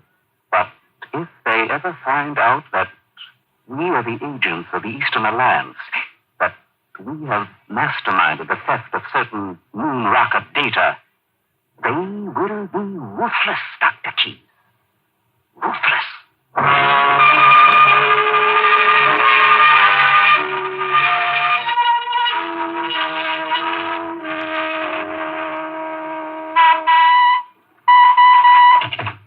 General Hilton's office.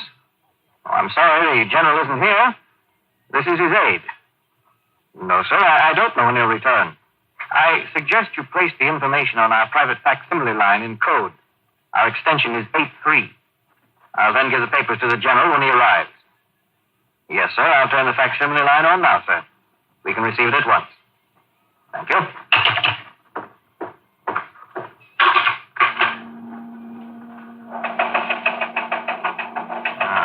Coming in now. Report regarding Colonel Bradbury.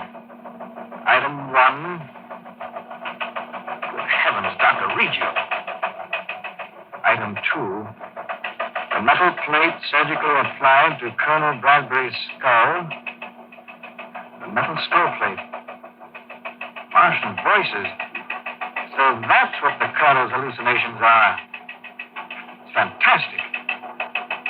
There, the message is ended. We must move quickly. Very quickly. Military police. Hello, General Hilton's office. At Central Hospital, there are 2 staff doctors, Dr. Reggio and Dr. Keyes. Right. Place them under arrest at once. Hello?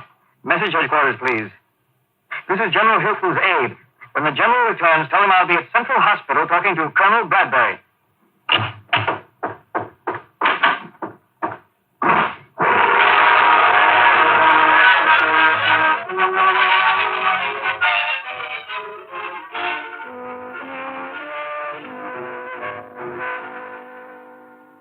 Colonel, I'm the general's aide.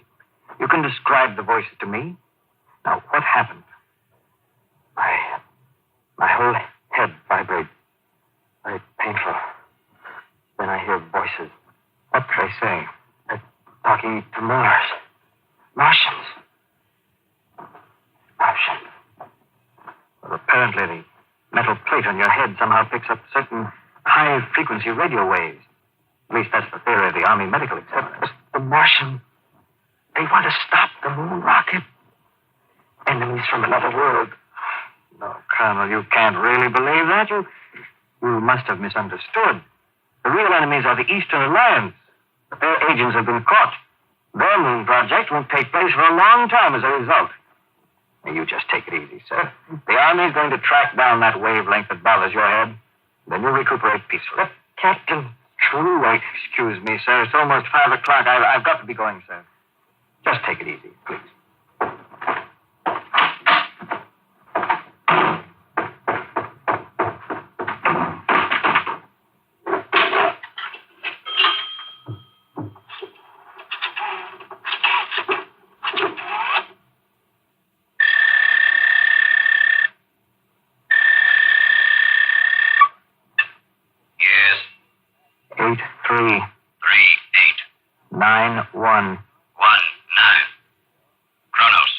Kronos is 643. Your code is correct. Go ahead. Do not send the message to Mars on the regular wavelength at 5 o'clock. Hereafter, use the alternate wavelength. I will submit a report explaining how our communications were discovered. But you can report this. The Eastern Alliance agents have been captured by the Americans. This reduces the chances of the Earth sending a moon rocket from 2 to only 1. I will see to it that that 1 does not succeed. Are you positive you can execute this plan? Without question. Go on. You may report to my superiors on Mars that their observation base on the moon is safe from discovery. Mars will continue to be the only planet controlling outer space. That is all. It shall be reported.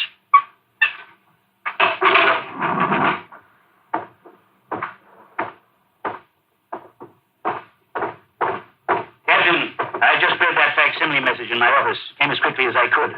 Now, what on earth is happening? Nothing on Earth is happening, General. What are you talking about? Well, I mean, everything's all right now, sir, isn't it? The Eastern Alliance has been taken care of, and there's reason to believe Colonel Bradbury's weird hallucinations won't recur anymore. Oh, those are the 2 best pieces of news I've heard all day. Captain, I don't know what I'd do without you. Thank you, sir. I just try to do the best I can for my country.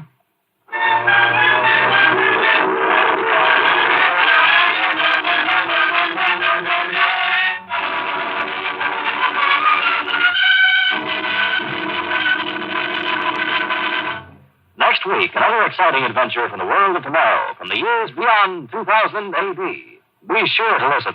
2000 Plus is produced by Dreyer and Renelson Productions Incorporated. In today's cast, Arnold Robertson portrayed General Hilton, Bill Griffiths was the lieutenant, Gregory Morton was Dr. Riggio, Nat Poland was Colonel Bradbury, and Merle Jones was Dr. Keyes.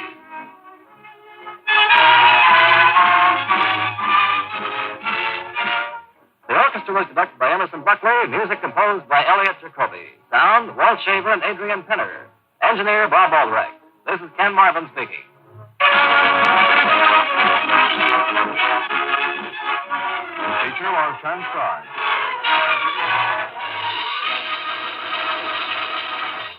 Now, Roma Wines present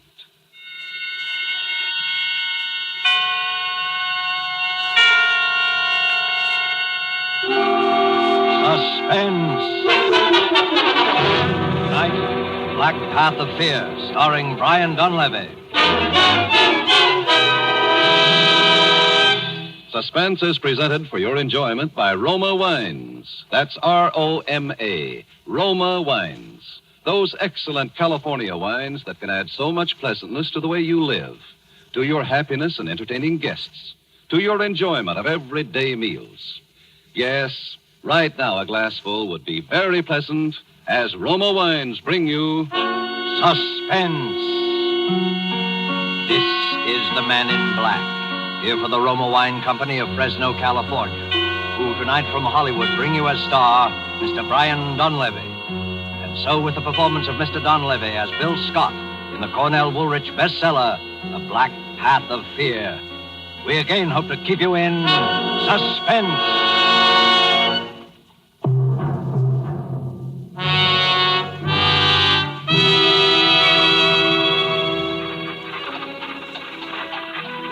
It was our first day in Havana. We'd taken a hack, an open, horse-drawn carriage, and spent the afternoon driving around to see the sights. She was always crazy about jade. So, in Chinatown, we stopped in a little curiosity shop the driver steered us to. We bought a few gadgets there and started back towards the main part of the town. It was getting dark, and she snuggled up close to me in the carriage. And... It's been a wonderful day, Scotty. Yeah. I was scared at first. A couple of times I thought I saw him in the crowds there in Chinatown. I guess it was just my imagination. Sure it was. He wouldn't try any rough stuff this far from his home base. He may be a little Caesar around the nightclubs back in Florida, but here in Cuba, he's just another alien who'd better not get caught packing a rod. He said he'd get me if I ever left him, no matter where I went. Well, he sent us a radiogram wishing us luck. Yes, that's what worries me. He didn't say which kind of luck. Hey, what's this, driver? Hey, Sloppy Joe, senor. Big attraction of Havana. Of course. Sloppy Joe's. Want to go in, darling? Why not? You can only die once. So I paid the coachman, and we went into Sloppy Joe's. The place was jammed to the sidewalk line and so noisy you couldn't hear yourself think. It was like a football scrimmage when you moved and like sardines in a can when you stood still. Then suddenly the crowd divided in front of us like the Red Sea, and a little photographer came through, using an old-fashioned tripod for a battering ram. He set up his camera and pointed it in our direction. The senor and the lady would like a picture for to show their friends back in the estate. No. Please, Scotty, we've never had a picture taken together. Together? With 40,000 people jammed up against us on all sides? Oh, well, instead, maybe you come to my studio. Calle Barrios is not far. Nah, go on. Shoot it here. Go ahead. Make pose, please. Mucho love. ¿Sí, cómo no? Eso es. Hold it. No. That is all. I have the picture. Well, he's taking us now, darling. Oh, come on, honey. Everybody's looking at us. Don't rush me, Scotty. Huh? Give me time. What is it? Why are you so limp, Eve? I knew we wouldn't make it. What do we care? Part of a night's better than none at all. Eve! Just stay with me a minute. Won't take long. Darling, what happened? What happened? Scotty, that was the first picture we ever had taken together. Huh? Let me know how it turns out. Eve, darling. She's dead. She doesn't move anymore. Somebody do something, will you? She's been knifed right here in my arms.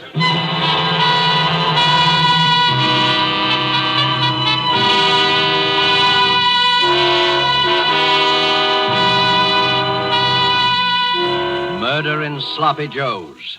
Murder that is to start a man twisting and turning down the black path of fear. Brian Donlevy is our star this evening. You have heard him in the prologue to tonight's tale of Suspense.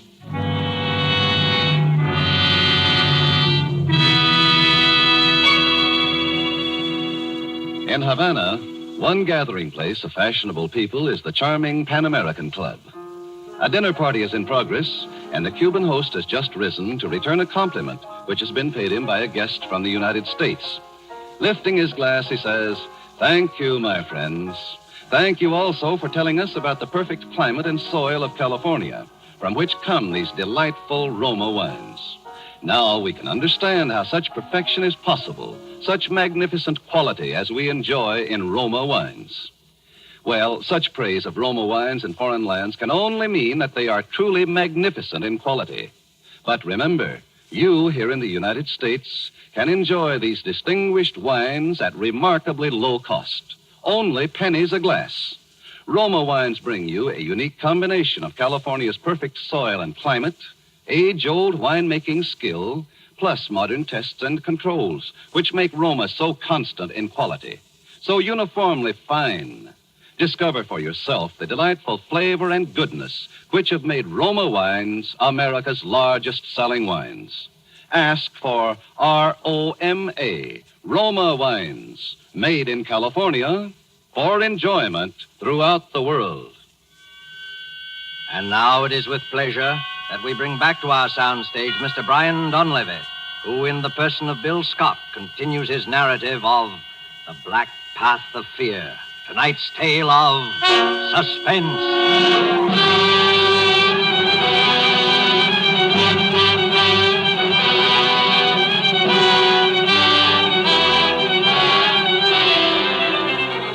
Havana is a fast town for anything. Love, life, and death, too. A minute ago, I'd been half of a honeymoon couple getting their first picture snapped by a little Cuban photographer in Sloppy Joe's. Now, I was alone with a corpse in an empty saloon. But that didn't go on for long either. There were cops there in half a minute, and finally a detective. This woman is dead. Yeah, I know. You were the man with her? I was the man with her. Your name? Scott, Bill Scott. Mr. Scott, how long have you been in Havana? 4 hours. You quarreled with this girl here in this bar? No. You were traveling together? Yes, that's right. Her name on her tourist card is Mrs. Edward Spinelli. Yeah. Where is Mr. Spinelli? Not where I'd like him to be, which is roasting. You are not being very cooperative, Mr. Scott. Okay. I'll tell you the whole story. She was a singer in a nightclub in Tampa, Florida. Spinelli owned the nightclub. He was a killer. He gave her the choice between getting killed and marrying him. So she married him. And how did you meet her? I worked for Spinelli, too. I drove his car. You are not a chauffeur by profession, are you, Mr. Scott? No. I took the job to get her away from him. Is there anything wrong in that? The murder weapon, this knife. What do you know about it? What are you driving at? Is this your knife, Mr. Scott? No, but it's a pretty close match. I bought one just like it this afternoon in a curiosity shop. Wait a minute, I'll show you. I've got it in my pocket right there. Cuidado, Wait a minute. Don't get so excited.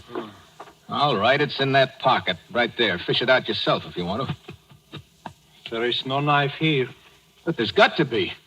It was a knife with a jade handle, like this one, with a monkey carved on it, but the monkey on the one I bought was holding its hands over its ears. There were 3 of them in the shop. You know, the type, see no evil, hear no evil, speak no evil. I only know that you bought a knife this afternoon, that you no longer have a knife and that the knife has been used to stab this woman.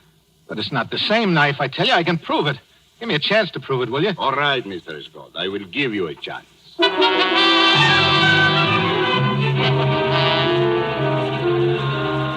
So we went back to the shop where I'd bought the knife, back to Chinatown. Inspector Acosta, that was the Cuban detective's name, questioned the old duck who sold it to me. You remember this man buying something in here this afternoon, viejo? Yes. Gentleman, buy knife. Ornamental knife. Knife with jade handle. Describe the jade handle. Jade handle have monkey. We know that. Describe the monkey. Pretty sure. Monkey hiding eyes. So, see no evil. You're crazy. What's the matter with you? What are you trying to do to me? I bought the one holding its ears. You know it. Tio Chin, this man's life may depend on what you are saying. But you absolutely sure. Come by trees. First one is sold to this gentleman. Other still got. Can show you. Can lie in your teeth. Listen, Acosta. So what if he shows you the set with that one missing? He's probably got 100 sets in the storeroom. Only one set important. Can show customs invoices. How did this man and this woman act when they came into the shop? Lady act scared. Very scared. I told you, she was afraid Spinelli was going to have her bumped off. Well, he did it. And this guy has been paid to frame me. Can't you see that? I am sorry, Mr. Scott, but I must place you under arrest for the murder of Mrs. Eve Spinelli.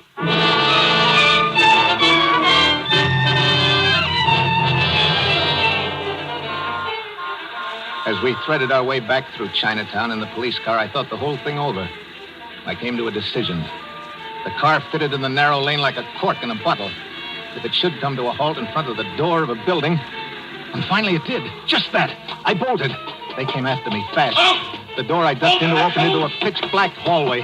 I groped around till I found a flight of stairs, and I started climbing. Out! Did I shoot? Go ahead and shoot! I ducked back in the shadows, turned the knob of the nearest door. I tossed my hat over at the foot of the roof ladder to make it look as if I'd lost it while climbing. I backed through the door into a room.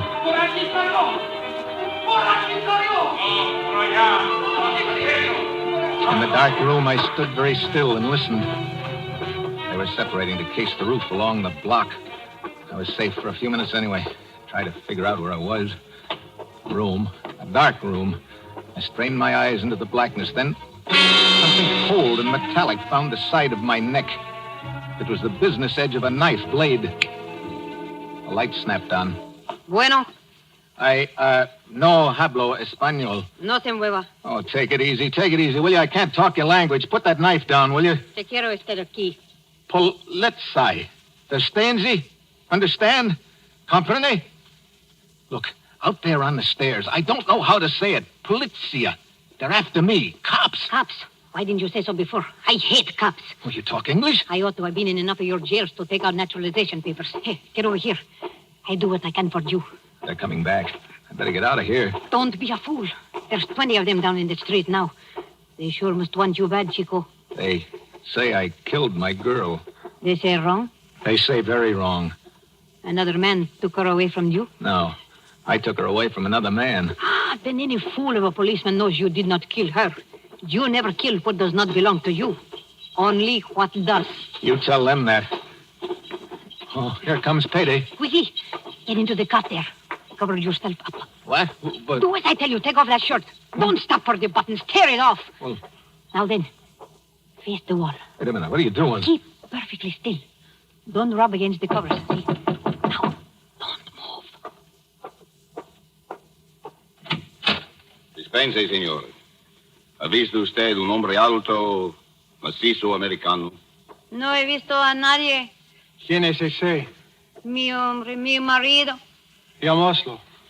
Está muy enfermo. Huela. ¿Huela? Sí, pero huela. Ve a la cuarentena. Es verdad, Fiorella, vámonos. Suspense, señor. Buenas noches. Buenas noches. What was all that about? Shh. What are all these red spots on me? I put them there with lipstick. I told the cops you were my husband. You have smallpox. And they believed it? Why not? I showed them the quarantine sign on the door. Manolito, that was my man. He died of smallpox in this room. Huh? Oh, do not be alarmed. It has been disinfected. Oh. Oh, say, thanks. But why did you go to bat for me like that anyway? Different reasons. Flowers on a grave, I guess. Flower? What do you mean? It's hard to explain. It's my way of doing something for somebody that's not around anymore, I guess. It's the only way I have. I do not know any other way. You see, I know what it is to lose someone you love, too. Just like you. Manolito? He got smallpox in jail. Then he come back here to me to die. Hey, what is your name, Guapo? Bill Scott. It's Scott? No, Scott with an S. It's too hard to say. I call you Guapo. Guapo? That means handsome. Well, thanks. What'll I call you? Around this neighborhood, they call me Medianoche. Media... It means midnight.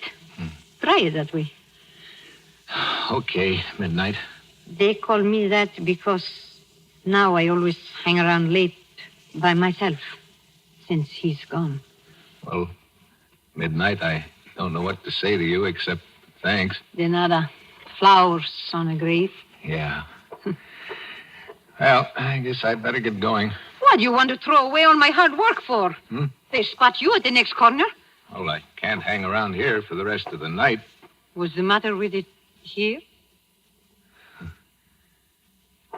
You know, if I could only get hold of that photographer. Photographer? Yeah, there was a photographer in Sloppy Joe's. He was snapping a picture of us just when it happened. Oh, you think maybe in this picture is the man who killed your sweetheart? Yeah, I'm pretty sure of it. Think, Guapo. What do you remember about this photographer? Oh, he was just a typical cheap photographer of tourists. Wait a minute. He said something about having a studio somewhere near Sloppy's. Calle Barrios? That's it, Calle Barrios. Look, do you know this guy? Sailors go there with the girls to get their pictures taken. His name is Pepe Campos. I've got to get that picture, Midnight. I'll have to risk it. Un momentito. I first get you some other clothes. Huh? Here. I think these fit you. What? Where? Manolito was one big sailor. And now listen. I tell you how to get from here over to the Calle Barrios, so maybe the police don't see you. You go down to the mouth of the alley. You turn to the right. That is this hand here. Just a few steps from there.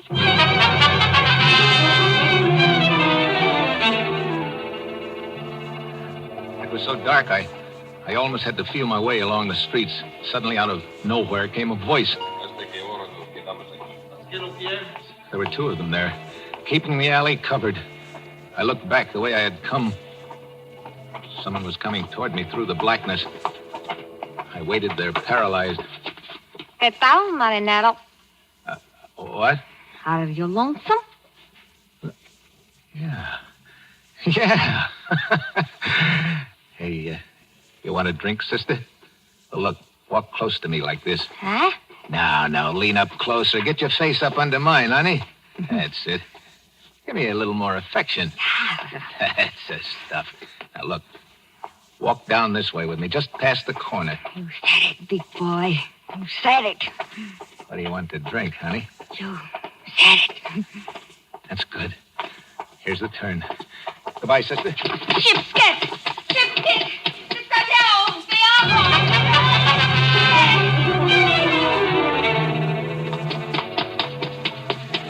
I was afraid of yelling. I'd attract the cops, so I took off down the street, and then I ducked into the alley to catch my breath. I looked up. There was a sign on the shop. Campos Retratos y Fotografías. At first, I didn't get it. Then, all of a sudden, I knew. I was there. I opened the door and walked in. Senor? Look, you took a picture this evening of me and a lady in Sloppy Joe's. I want that picture. No me recuerdo. I do not recall, senor. Now, look, there was trouble right afterwards. You know, a lot of noise, remember? Oh, si. I remember. I am just developing the pictures I have taken today. You come with me. This is my dark room.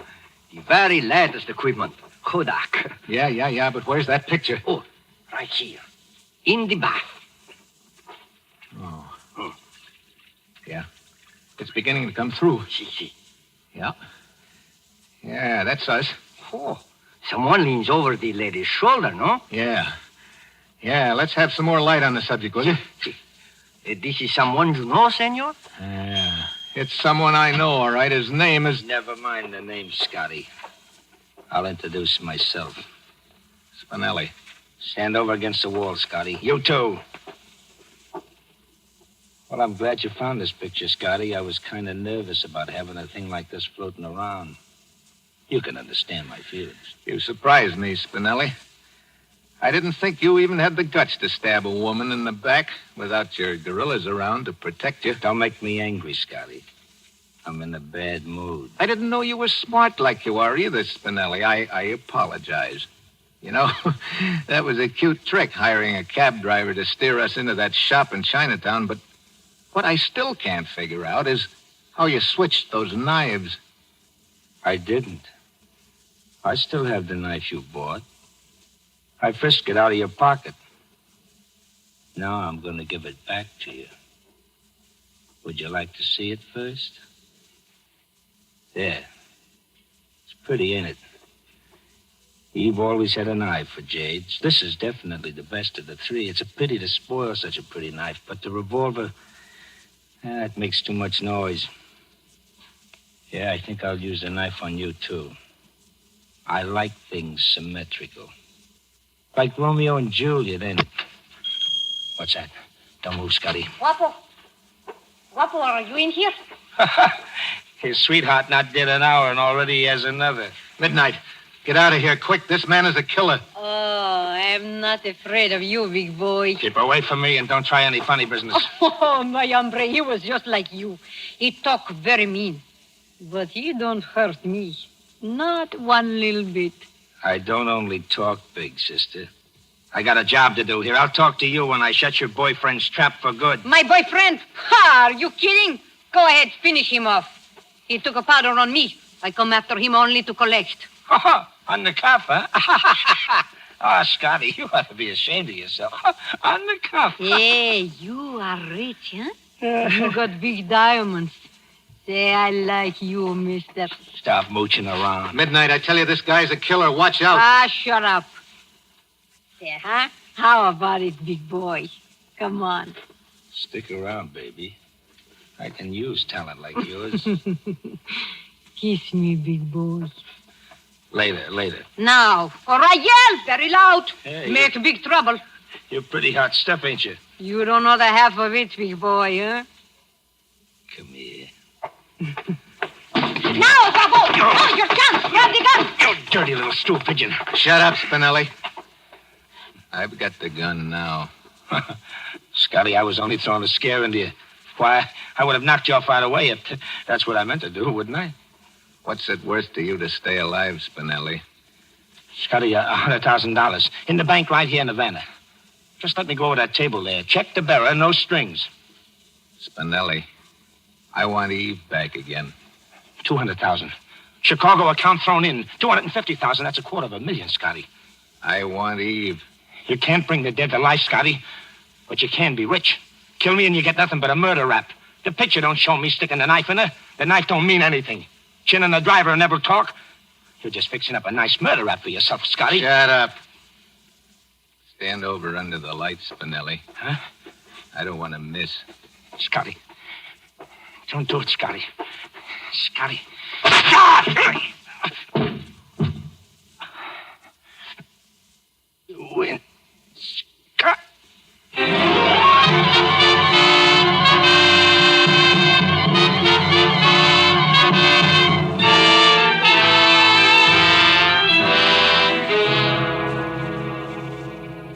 So, that's the story, Inspector. I've come to give myself up for the murder of Ed Spinelli. Huh? What are you going to do about it, Inspector? About what? About what? About what I just told you, the murder. I don't speak English so good. I often miss hearing things that are said, especially when they are said too fast. All right, I can say it slower. I just killed a man named Ed Spinelli. My English stinks today. I don't understand. You don't understand? I said... I don't know what you said. If I should get word from the commissioner to hold a man named Scott for murder, that would be different. It would be in my language. Unless that should happen, and it hasn't, please, would you mind not coming in here and mumbling in this English of yours that I don't understand? But, Senor Scott. Yeah? This girl, this medianoche. Midnight? Oh, what about her? Do you know where she is? That girl, that woman. She's been raising Cain in my jail all night, all day yesterday. Well, what's she charged with? My foolish officers questioned her, and then they didn't know any better that they put down some charge on her in the book. Senor Scott, we have been stuck with her ever since. She's like a hurricane. Well, I'll agree with you there. Senor Scott, if you have not enough to bail her out, I'll pay it out of my own pocket. Anything to get her out.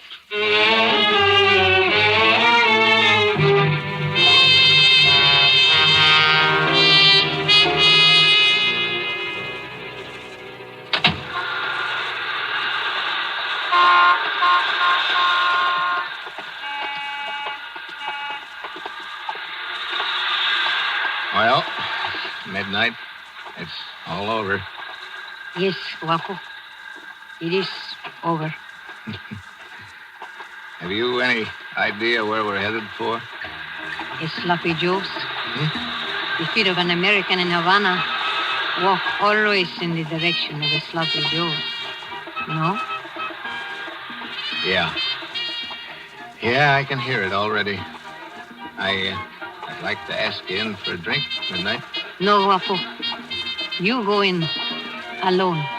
Oh, won't you just have one with me, please? No. Why not? There's someone waiting for you in there. Oh, that's crazy, Midnight. I don't know anybody in Havana except you. Someone is waiting for you in there, Guapo. How do you say flowers on a grave? No? Flowers on a grave. And Sloppy Joe's? Love makes any place beautiful. Even a Sloppy Joe's. Go on, Guapo. Buy her a drink at the bar and tell her how that picture you took together turned out. You promised you would, remember? How do you tell something to somebody that's dead? In your mind, Guapo. Where she will always be. Oh. I'll try and tell her, Midnight. I'll tell her about you, too. No, she will be jealous. Oh, no, not when I tell her. Oh, you do not know women, Guapo. Well, maybe not. Well, Adios, Guapo. Goodbye, Midnight.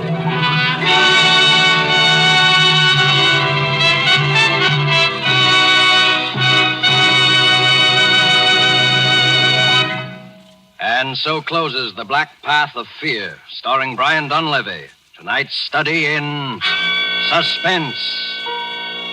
Suspense is produced and directed by William Spear. Have you discovered the secret of lovers of fine food? Namely, how good wine makes even the simplest, most inexpensive meals really exciting events? Well, the next time you serve any of the red meats, stews, fish, or poultry, place on the table a well-chilled bottle of Roma California table wine. Delicious sauterne, hearty burgundy or tasty claret. You will be amazed at how much Roma wine, in bringing out all the appetizing goodness of even the simplest foods, adds to the pleasure of the meal. How it makes even a simple meal a feast. And remember, Roma wines cost you only pennies a glassful. So any home can afford the pleasure they give to everyday living. Ask for ROMA, Roma Wines, America's largest selling wines, made in California for enjoyment throughout the world. This is Brian Donlevy. Our government has asked us to bring to the attention of women listeners a very important message. In spite of our wonderful victories on all the fighting fronts, we must remember that the war is by no means over or nearly over. Hundreds of thousands of women must get into war work this year. You are desperately needed, both because you are admirably fitted for these jobs and because you represent the only adequate source of labor to replace the men in the armed forces and in the heavy war industries. Go to the United States Employment Service office and ask for information about the kinds of full-time or part-time jobs for which you are best suited. Brian Donlevy will soon be seen in the starring role of Metro-Goldwyn-Mayer's Technicolor production, An American Romance. Next Thursday, same time, Olivia stars of Suspense. Presented by Roma Wines. R-O-M-A. Made in California. The men in the armed forces and in the heavy war industries. Go to the United States Employment Service office and ask for information about the kinds of full-time or part-time jobs. Brian Donlevy will soon be seen in the starring role of Metro-Goldwyn-Mayer's Technicolor production, An American Romance. Next Thursday, same time. The Columbia Broadcasting System. For stars of Suspense. Presented by Roma Wines. R-O-M-A. Made in California. The men in the armed forces and in the heavy war industries. Miles Go to the United States Employment Service office and ask for information.